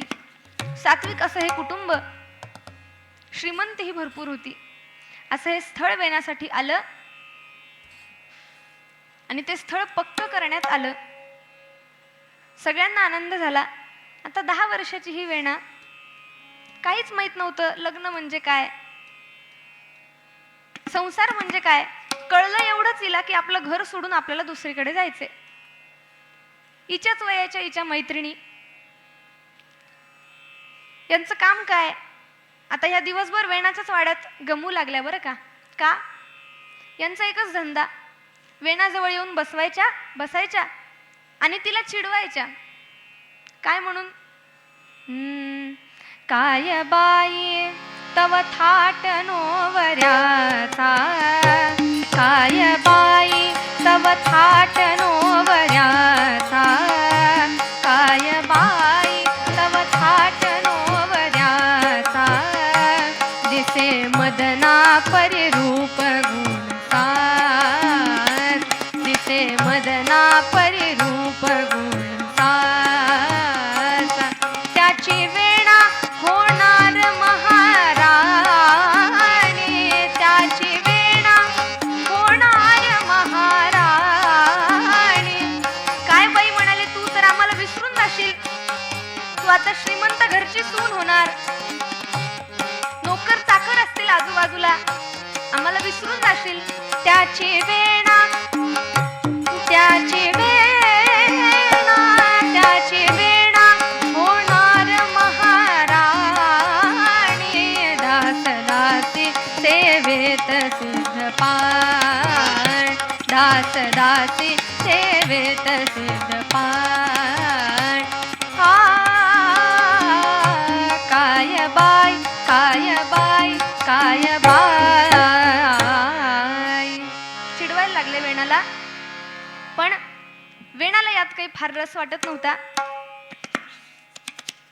ही आधीपासूनच अंतर्मुख होती. या गोष्टी तिचं मन रमत नव्हतं. पाहता पाहता दिवस निघून गेले आणि या वेणाचा थाटामाटात हा जो लग्नाचा सोहळा होता तो सोहळा संपन्न झाला. बघा, 16 दिवसाचा असतो तो सोहळा. आपल्याकडे बॅनर असतात, अमुक अमुक यांच्या जन्मदिनानिमित्त एकदिवसीय सोहळा. पण 16 दिवसाचा असतो तो सोहळा. काय वैभव होतो आमचं. 16 दिवस लग्न चालायची.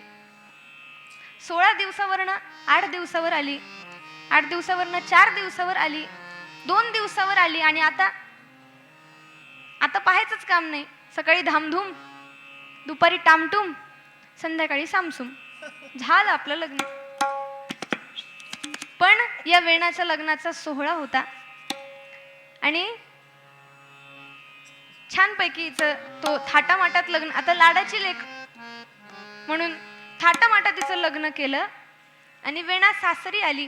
सासरची मंडळी सुद्धा अगदी प्रेमळ होती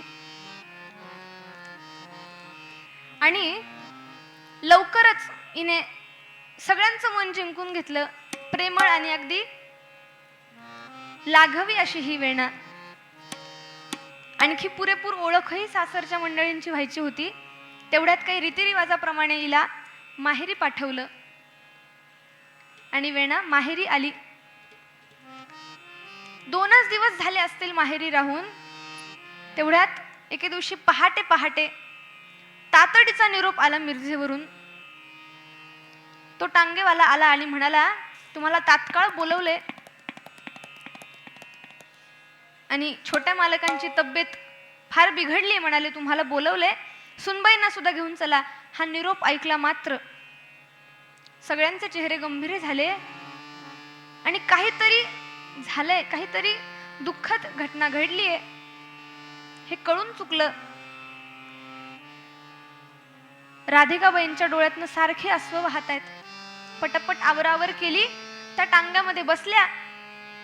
पण काय झालं असेल, काय झालं असेल. ते म्हणतात ना, मन वैरी चिंतत नाही, त्याचं मन चिंतन करतं. तशी अनेक अनेक गोष्टी यांच्या मनात यायला लागल्या. मिरजेला पोहोचले. देशपांड्यांच्या वाड्यासमोर तो टांगा उभा राहिला आणि ते दृश्य बघून कोणालाच काही न सांगता सगळ्यांना सगळं कळलं. त्या वाड्याच्या मध्यभागी दत्तात्रयाचं शव ठेवलेलं होतं. आतापर्यंत जे रडू यांनी आवरून धरलं होतं ते रडू आता आवरेना. बांध फुटला आणि धाय मुकलून रडायला लागले राधिकाबाई. सगळेजण आजूबाजूचे रडतायत बघून वेणालाही रडू आलं. पण नेमकं झालं काय हे तिलाही कळलं नव्हतं बरं का. आणि अवघ्या 10व्या वर्षी ही वेणा विधवा झाली होती.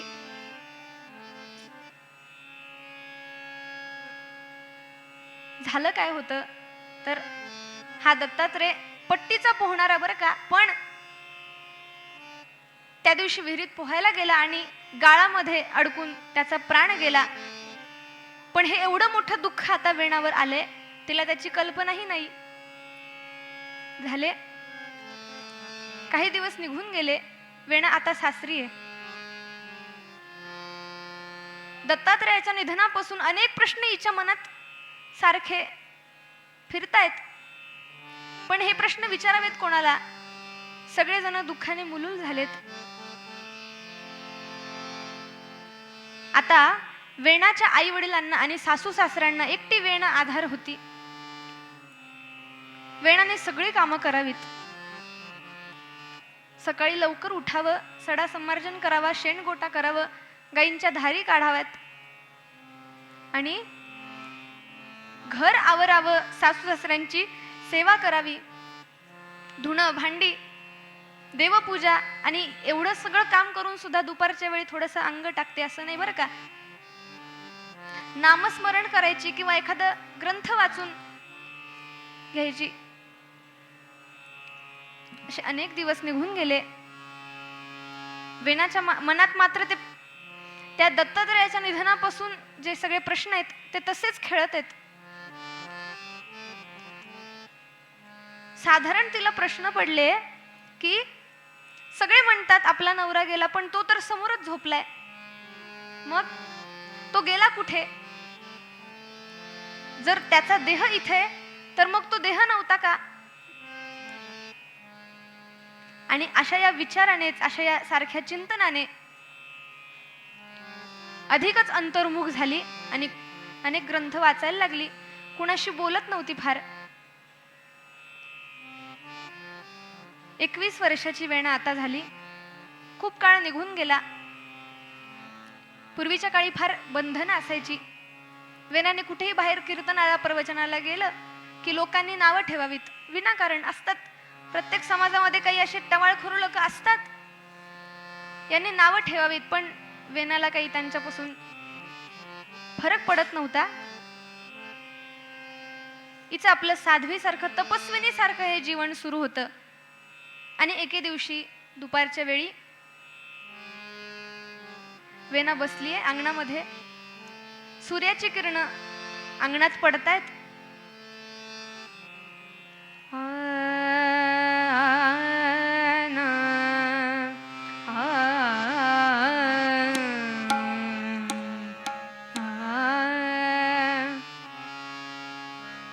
सूर्याला नमस्कार करावा आणि इने आपली काम आवरावीत. तेजो निधिलो गोल, तेजो निधिलो गोल, तेजो निधिलो गोल, तेजो निधिलो गोल, तेजो निधिलो गोल. भास्कर हे गगनराज, भास्कर हे गगनराज, भास्कर हे गगनराज, भास्कर हे गगनराज. तेजो लोह गोल, दिव्य तुझा तेजाने झगमगले भुवन आज, झगमगले भुवन आज. हे दिनमणि व्योमराज, भास्कर हे गगनराज. तेजो लोह गोल. सूर्यदेवांप्रमाणे तेजस्वीचं हे आयुष्य झालं होतं. कोटी कोटी किरण तुझे अनल शरा उधळीते, कोटी कोटी किरण तुझे अनल शरा उधळीते. अमृत कण परिहोवून, अमृत कण परिहोवून अणुरेणू जळते. तेजातच जनन मरण, तेजातच जनन मरण, तेजातच नवीन साज. हे दिनमणि व्योमराज, भास्कर हे गगनराज. तेजो लोह गोल, तेजो तेजो तेजो लोह गोल. तेजस्वीचं जीवन सुरू. आणि या शांततेचा भंग करीत एक खडा पण सुरात असा आवाज कानावर आला.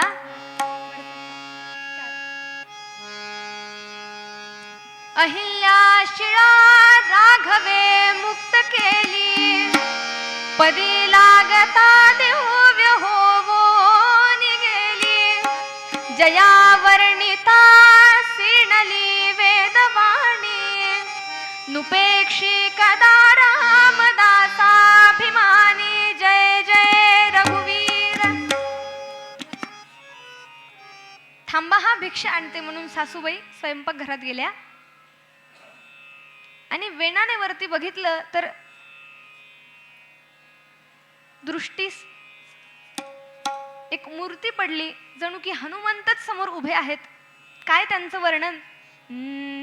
जटा दाढी शोभे तव पदी खडावा शुभ अशा, कपाळी आवाळू असून तुमच्या चंदन तशा, कटी लंगोटी ती स्मरणी उजव्या हाती धरुणी, निघाले उद्धारा सकळ जगीच्या हास्यवदनी. जय जय रघुवीर.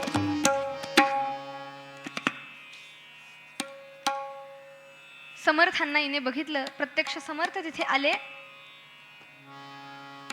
आणि समर्थांनी बघितलं की इथे ही कुणीतरी मुलगी वाचन करते, कुठला तरी ग्रंथ घेऊन वाचतीये.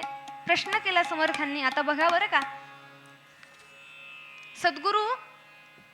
सद्गुरू सापडण्यासाठी, सद्गुरू भेटण्यासाठी कुठे जाण्याची गरज नाही, तर सत्कर्म परिपाकांते भवेत सद्गुरू दर्शनम. जे समर्थ कुठेच फार काळ थांबत नसत, जिथे जात असत तिथली गोष्ट कुणाला सांगत नसत, ते कुठे असतील, कुठे जाणार, कुठे गेले होते याचा पत्ता कुणालाच नसत, असे समर्थ तिथे उभा राहून या वेणाला प्रश्न करतात. वाचन कसले आहे, वाचन कसले आहे, कळते का सार यातले काही. वेणाने उत्तर दिलं, नाथांचे भागवत कळते यातील उणे पुरे काही.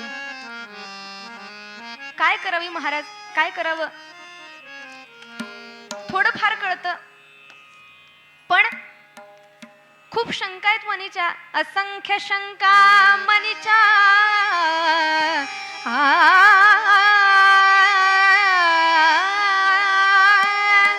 असंख्य शंका मनीच्या, कोणा सांगेन कोण निरशील. शंका सांग मनीच्या, होशी निशंक भाग्य वर्षेल. कोणीतरी आपल्या या शंकांचं उत्तर देणार. समर्थ म्हणाले, सांग शंका, मी उत्तर देईल. खूप आनंद झाला वेणाला की कोणीतरी शंकाचं निरसन करणारं भेटलं. आणि हिने प्रश्न विचारायला सुरुवात केले. 25 प्रश्न हिने लगातार केलेत बरं का. प्रश्न साधे सुधे नाहीत. कवण जन्मला, कोण मृत्यू आला, कवण जन्मला, कोण मृत्यू आला, बद्ध मुक्त झाला तो कवण. कवण जाणता कोणाची हे सत्ता, मोक्ष हा तत्वता सांगा कोण. सांगा ब्रह्म कोण, सगुण निर्गुण. 25 प्रश्न ऐसे केले. 25 प्रश्न सलग केले आणि समर्थांनी त्या सगळ्या प्रश्नांची उत्तर हिला दिली. ती उत्तर ऐकताच क्षणी समर्थांच्या मागून मोठा प्रकाश आल्यासारखा भास हिला झाला. सासूबाई ही भिक्षा घेऊन आल्या. राम तुमचं कल्याण करो असं म्हणून जय जय रघुवीर समर्थ अशी गर्जना करून समर्थ कधी गेले आणि कधी नाही हिला लक्षातही आलं नाही. बघतच राहिली. ती मूर्ती मात्र डोळ्यात साठवून ठेवली की यांचं परत दर्शन कधी होणार, हेच माझे सद्गुरू असतील, परत यांचं दर्शन कधी होणार, ही तळमळ हिच्या मनाला सारखी लागली. काहीच दिवस निघून गेले आणि वेणा आपल्या माहेरी कोल्हापूरला राहण्यासाठी म्हणून आली. काही दिवस कोल्हापूरला अंबाबाईच्या दर्शनासाठी सकाळी सकाळी ही आणि गोबजी पंत गेले. तेव्हा तिथे लोकांची चर्चा हिच्या कानावर पडली की काय सुंदर कीर्तन करतो तो गोसावी. एक जण म्हणाला, काय सुंदर कीर्तन केलं त्याने, हो दिसायला असा की जसा मारुतीच. काय त्याच्या त्या सगळ्या रामदासांचे कडक आवाज, काय सुरात हे लोक गातात. हो कुणीतरी चाफळचा हा गोसावी म्हणाले. ही गोष्ट हिने ऐकली आणि हिच्या लक्षात आलं की हे तेच असावेत ज्यांनी आपल्याला मिरजेत दर्शन दिलं. म्हणून बाबांना सांगितलं की बाबा आपण कीर्तनासाठी येऊ. आणि संध्याकाळी कीर्तनासाठी वेणा सहकुटुंब निघाली. इकडे कीर्तनामध्ये राऊळाचा जो सभामंडप होता तो तुडुंब भरलेला होता आणि नुकतीच कीर्तनाला सुरुवात झाली होती. रामा हो जय रामा, रामा रामा हो जय रामा, रामा हो जय रामा, रामा रामा हो जय राम. तुडुंब सभा मंडप भरलेला आहे आणि सगळेजण या कीर्तनामध्ये तंद्री लावून बसलेत. फार सुंदर असं वातावरण तयार झाले. वेणाला आणि तिच्या घरच्यांना बसायला जागा सुद्धा नव्हती, म्हणून उभे राहून हे दुरूनच ऐकतायत. पतित पावना पूर्ण कामा हो, पतित पावना पूर्ण कामा, रामा हो जय रामा, रामा रामा हो जय राम, रामा हो जय राम, रामा हो जय राम. समर्थांनी खून करून समोर बोलावून घेतलं वेणास्वामीला आणि तिच्या कुटुंबाला. वेणाला खूप आनंद झाला की समर्थ आपल्याला ओळखतात, त्यांनी आपल्याला ओळखलं.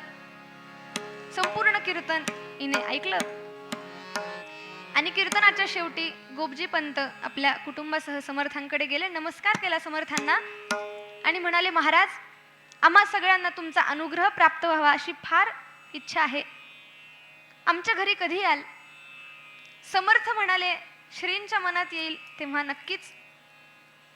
आणि रोज समर्थांची तिथे आता कीर्तन होती अंबाबाईच्या देवळामध्ये आणि रोज वेणा तिथे यायची कीर्तनासाठी. कधी गोपजी पंत राधिकाबाई यांना सवड मिळायची तर कधी वेळ मिळत नव्हता, म्हणून वेणा एकटी कीर्तनाला यायची. आणि कीर्तनाला आल्यानंतर कीर्तन झाल्यावर सगळे शिष्य समर्थांच्या अवतीभोवती बसायचे आणि आध्यात्मिक शंका समर्थांना विचारायचे. वेणाबाई ही तिथे बसायची आणि काय आपल्या शंका असतील, काय प्रश्न असतील ती विचारायची. छानपैकी यांचा आध्यात्मिक संवाद चालायचा. आता इथे बघा, एक ज्ञानी जीव आणि एक मुमुक्षु जीव यांचं काय ते नातं, समर्थांचं आणि वेणाचं. पण या गुरु शिष्यांच्या नात्याला काही लोकांनी फार नावं ठेवली. कुष्ठित बुद्धीची ही लोक वेणा जाताना येताना मोठमोठ्याने गर्जना करायचे, जय जय रघुवीर समर्थ, मुद्दाम वेणाला चिडवण्यासाठी. कुणी म्हणायचे, बघा बघा कशा कीर्तनाला जाऊन बसतात. अहो, त्यांना रडू आलं की यांनाही रडू येतं, त्यांच्या मुखावर हसू आलं की यांनाही हसू येतं. अगदी समोर बसतात कीर्तनाला, त्यांचे हावभाव यांचे हावभाव अगदी सारखेच असतात. बघा बघा, नावं ठेवायला लागली लोक. पण वेणा मात्र त्यांच्याकडे दुर्लक्ष करी. रोज कीर्तनाला जायची. आता गोपजी पंत राधिकाबाई यांच्या कानावर सुद्धा या गोष्टी यायच्या, पण आपल्या मुलीवर विश्वास आणि सद्गुरु कृपेमुळे वेणाला आता काव्य सुचायला लागलं. कुठेतरी गोपजी पंतांना कागद सापडावा आणि त्यांनी बघावं, अगं बघ बघ, राधिकाबाईंना म्हणावं, बघ आपल्या वेणाने किती छान लिहिलंय. राधिकाबाई सुद्धा वैतागून गेला होता या सगळ्या लोकांच्या बोलण्याने, टोमण्यांनी. पटकन यांनी म्हणावं, द्या तो कागद चुलीत फेकून आणि एकदाची या पोरीला पाठवा त्या मठामध्ये. ही लोकांची रोजची टोमणी तरी नाही ऐकावी लागणार. तोंडात पदराचा बोळा कोंबावा आणि रडत तिथून निघून जावं. आणि वेणा त्याच वेळी माझ घरातून बाहेर आली. तिच्या मुखात समर्थांचा श्लोक, मना श्रेष्ठ धारिष्ट जीवे धरावे, मना बोलणे नीच सोशेत जावे, स्वये सर्वदा नम्र वाचे वदावे, मना सर्व लोकांसी रे निववावे. सगळं काही वेणा हसत हसत सहन करत होती. हे सगळे अपशब्द, हे सगळे टोमणे. ती कीर्तनाला जाई तेव्हा लोक तिच्या आसपासच असायची, तिचा पाठलाग करायची, कुठे जाते. पण बरेच दिवस असे निघून गेले आणि सुदैवाने समर्थही वेणास्वामीच्या घरी एकदा आले. तिच्या संपूर्ण कुटुंबियांना अनुग्रह दिला. आज वेणा कृतार्थ झाली आणि आता समर्थांनी सांगितलं पुढचे 7 ते 8 दिवस इथे मुक्काम आहे अशी श्रींची इच्छा दिसते. आता आणखी 7 दिवसानंतर समर्थ जातील आणि परत त्यांची कधी भेट होईल, परत कधी दर्शन होईल माहित नाही. म्हणून आता मात्र वेणा न चुकवता कीर्तनाला जायला लागली. बघता बघता दिवस निघून गेले. पण हे जे फार लोक होते त्या ओट्यावरती, कुच्चर ओट्यावरती गप्पा मारणारे, त्यांना फार जगाची काळजी लागून गेलेली होती. या लोकांना मात्र हे वागणं हिचं पटत नव्हतं. आम्ही एवढे समोर असताना एवढे आम्ही टोमणे टचके देऊन सुद्धा ही कीर्तनाला जातेच कशी असं त्यांना वाटायचं. आणि या सगळ्यांनी मिळूनच बघा एक गट रचलेला असावा. वेणा कीर्तनासाठी निघाली. आज शेवटचा दिवस कीर्तनाचा आणि समर्थ यानंतर जातील, ते परत कधी येतील, परत कधी दर्शन होईल माहित नाही. म्हणून वेणा गेली आणि कीर्तन पूर्ण झालं. समर्थांच्या चरणापाशी बसली. सगळे शिष्य बसलेलेत आणि वेणा प्रश्न विचारतीये, समर्थ उत्तर देतायत. या सगळ्या आध्यात्मिक चर्चेमध्ये ती रात्र कशी निघून गेली कोणालाच कळलं नाही. आणि पहाटेचा चौघडा वाजू लागला घडघडा. बघा, दान दान दान दान तो नगारा पिटला गेला तेव्हा कुठे हिला जाग आली, हिला लक्षात आलं आणि ताडदिशी उठली, समर्थांना नमस्कार केला. आता पुढे काय वाढवून ठेवले याची चिंता हिच्या मनात सारखी लागून राहिली. पण समर्थांची आज्ञा आली. समर्थ म्हणाले काकडा आरती केल्यावरती मगच जा. म्हणून काकडा आरती करण्यासाठी थांबली. पण हिचं काही त्या काकडा आरतीत लक्ष लागे ना. इकडे हे सगळे लोक, टवाळखोर लोक वेणाच्या घरी भांडवून सोडलं. गोपजी पंत आणि राधिकाबाईंना प्रश्न विचारून विचारून लोक दूषण द्यायला लागली. केवळ वेणाला नाही तर समर्थांना सुद्धा. तो योगी कसला भोगी असे तो मत्त असा बला दंड मुनी. तो योगी कसला भोगी असे तो मत्त असा बला दंड मुनी. कीर्तन कसले ढोंगच सारे फसवे गिरी हे नित्य नवी. तारुण्याच्या मध्ये गुंफुनी वेणा भुलली त्या लागे. काय काय काय काय बोलायला लागले हो. वेणा झाप झाप झाप झाप पावलं टाकत घरी आली आणि वाड्यात प्रवेश केला. आत्तापर्यंत जी गर्दी गलबला लोकांचा सुरू होता, एकदम सगळं काही शांत झालं. वेणा आलेली बघितली. कोणीतरी पटकन एक जण म्हणाली, बघा बघा भवानी आली रात्रभर कीर्तनात जागून. टचकन वेणाच्या डोळ्यात पाणी आलं. तिने बघितलं तर राधिकाबाई पायऱ्यांवरतीच डोक्याला हात लावून बसल्यात. त्यांच्याही डोळ्यातनं सारख्या अश्रुधारा वाहतायत. गोपजी पंतही रडतायत. वेणाने ठामपणे सांगितलं, मी एकटी नव्हते, माझ्यासोबत समर्थ होते. समर्थांचे अनेक शिष्य होते. उद्धव स्वामी, कल्याण स्वामी, अक्काबाई, आम्ही सगळे समर्थांजवळ बसलो होतो. पण या लोकांना काय समजणार हो. नसतील ते आरोप वेणावरती करायला सुरुवात केली. वेणा सगळ्यांना पटवून सांगते, अहो मी मीरेसारखी पवित्र आहे. एक जण म्हणाली, हो हो बस झालं, सांगू नको म्हणाली. मीरेसारखी पवित्र. अगं मीरेने विष पचवलं होतं, तुला जमेल, तुला जमेल असं म्हणून गर्दीतून कुणीतरी एकाने विषाचा तो प्याला वेणाकडे आणून दिला.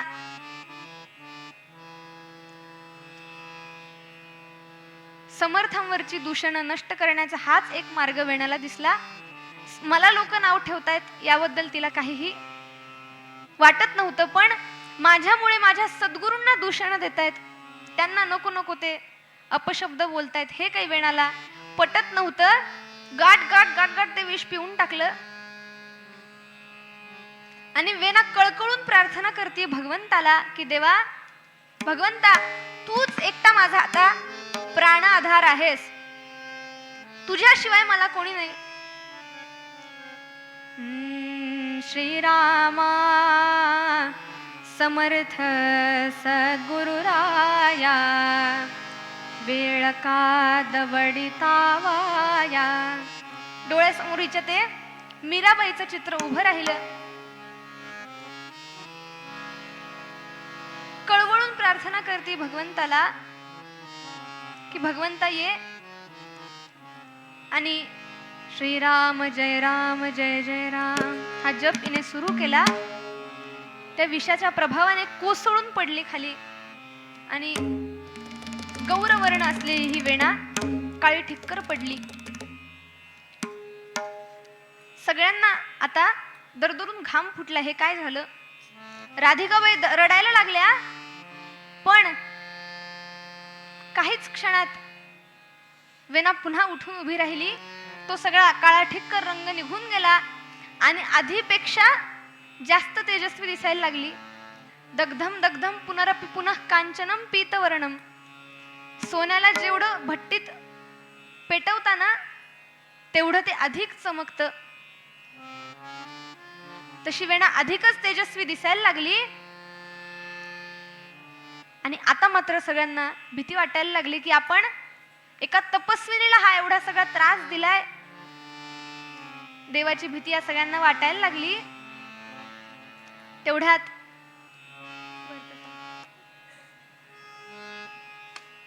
तेवढ्यात आवाज आला, जय जय रघुवीर समर्थ, समर्थाची या सेवका वक्र पाहे, असा सर्व भूमंडळी कोण आहे, जयाची लीळा वर्णिती लोक तिन्ही, नुपेक्षी कदा रामदासाभिमानी. जय जय रघुवीर समर्थ. समर्थ तिथे आले. ज्या ज्या लोकांनी वेणाला आणि समर्थांना नावं ठेवली होती, नसतील ते आरोप त्यांच्यावरती केले होते, त्या सगळ्यांना आता भीती वाटायला लागली. चूक कळाली की आपण वेणा ही कोणी साधारण मुलगी नव्हे, आपण हिला फार छळलं. समर्थ म्हणाले, गोपजी पंत, तुमची मुलगी वेणा ही केव्हाच त्या विषाच्या प्रभावाने मरून गेली. आता ही जी वेणा आहे ही फक्त आणि फक्त रामरायाची वेणा आहे. राधिकाबाई भानावर आल्या. थांबा, भिक्षा आणते म्हणून आत निघाल्या. समर्थ म्हणतात, थांबा, आज भिक्षेसाठी मला दुसरी कुठली गोष्ट नको, तुमची ही वेणा मला भिक्षेमध्ये द्या. गोपजी पंत आणि राधिकाबाईंना सुद्धा आनंद झाला. वेणाचा आनंद तर गगनात मावेना. आणि सद्गुरूंच्या कृपेने पुढे त्यांच्या चरित्रात असा उल्लेख आहे की स्वतः रामराय जेव्हा चाफळच्या मठाची रामरायाच्या उत्सवाची सगळी जबाबदारी वेणास्वामींच्या वरती पडली, तेव्हा अत्यंत असा कडक ताप यांना आलेला होता. त्यांचं फार दुखत होतं, पण तरीही त्यांची ती कामं बाकी होती म्हणून त्या काम करत होत्या. आणि अशा वेळी स्वतः रामराय रामाबाई म्हणून यांची सगळी कामं करायला आला होता. एवढा अधिकार यांना प्राप्त झाला. इतकंच नव्हे तर समर्थांनी, पूर्वीच्या काळी महिला कीर्तन करत नव्हत्या, कीर्तनाला उभे राहत नव्हत्या, त्यात विधवा अशा या वेणाबाई यांना कीर्तन करण्याची संधी समर्थांनी दिली. ही मोठी क्रांती समाजात समर्थांनी घडवून आणली. एवढा अधिकार यांना प्राप्त झाला. काय कारण? विश्वासो गुरु वाक्येषु स्वस्मिन दीनत्व भावना. सद्गुरूंच्या वाक्यावर विश्वास ठेवला आणि या भवसागरातून तारून निघाल्या. म्हणून पूर्वपद्यात समर्थ सांगतात, श्री गुरुचे चरण कंज हृदयी स्मरावे. नरतनु दृढ नावेसी बुडवुनी अति मूढपणे. दुष्ट नष्ट कुकर सुकर योनिका फिरावे. निगम निखिल साधारण सुलभाहुनी सुलभ बहु. इतर योग याग विषम पंथिका फिरावे. रामदास विनवी तुझ अजुनी तरी समजाऊ माझा. विषय विष पिवुनिया फुकट कामरावे. म्हणून आपल्या सगळ्यांना हाच उपदेश समर्थांनी सांगितला की सद्गुरूंना शरण जा. त्याखेरीज परमार्थाचा मार्ग सापडत नाही. सद्गुरूंना शरण जा, पूर्णपणे त्यांच्या चरणांचीच सेवा करा. भगवंत तुमच्या जवळ आल्याखेरीज राहणार नाही. बघा, सगळे माझ्यापेक्षा ज्येष्ठ श्रेष्ठ आहात, पण तरीही तुमच्या समोर कीर्तन सेवा करण्याची संधी मला मिळाली, हे माझं भाग्य मी समजते. फार तुमचा न वेळ घेता शेवटी एवढंच सांगते की वेडे वाकुडे गायीन परी तुझाच मनविन. समर्थ म्हणतात, व्याघ्रसिंह भयानक देखोनी भयचकित लोक परी त्यांची पिल्ले निशंक तयापुढे खेळती. म्हणून या पूर्ण दासबोध पारायणाच्या या उत्सवामध्ये अनेक मोठ्या मोठ्या लोकांची कीर्तनं तुम्हाला ऐकायला मिळणार आहेत. पण या सगळ्या अशा पंचपक्वान्नाच्या ताटामध्ये माझी कुठेतरी चटणी भाकरी तिला जागा मिळाली, त्याबद्दल समर्थांच्या चरणी नमस्कार. आणि झालेली सेवा समर्थांच्या चरणी अर्पण करते आणि एकच मागणं मागते.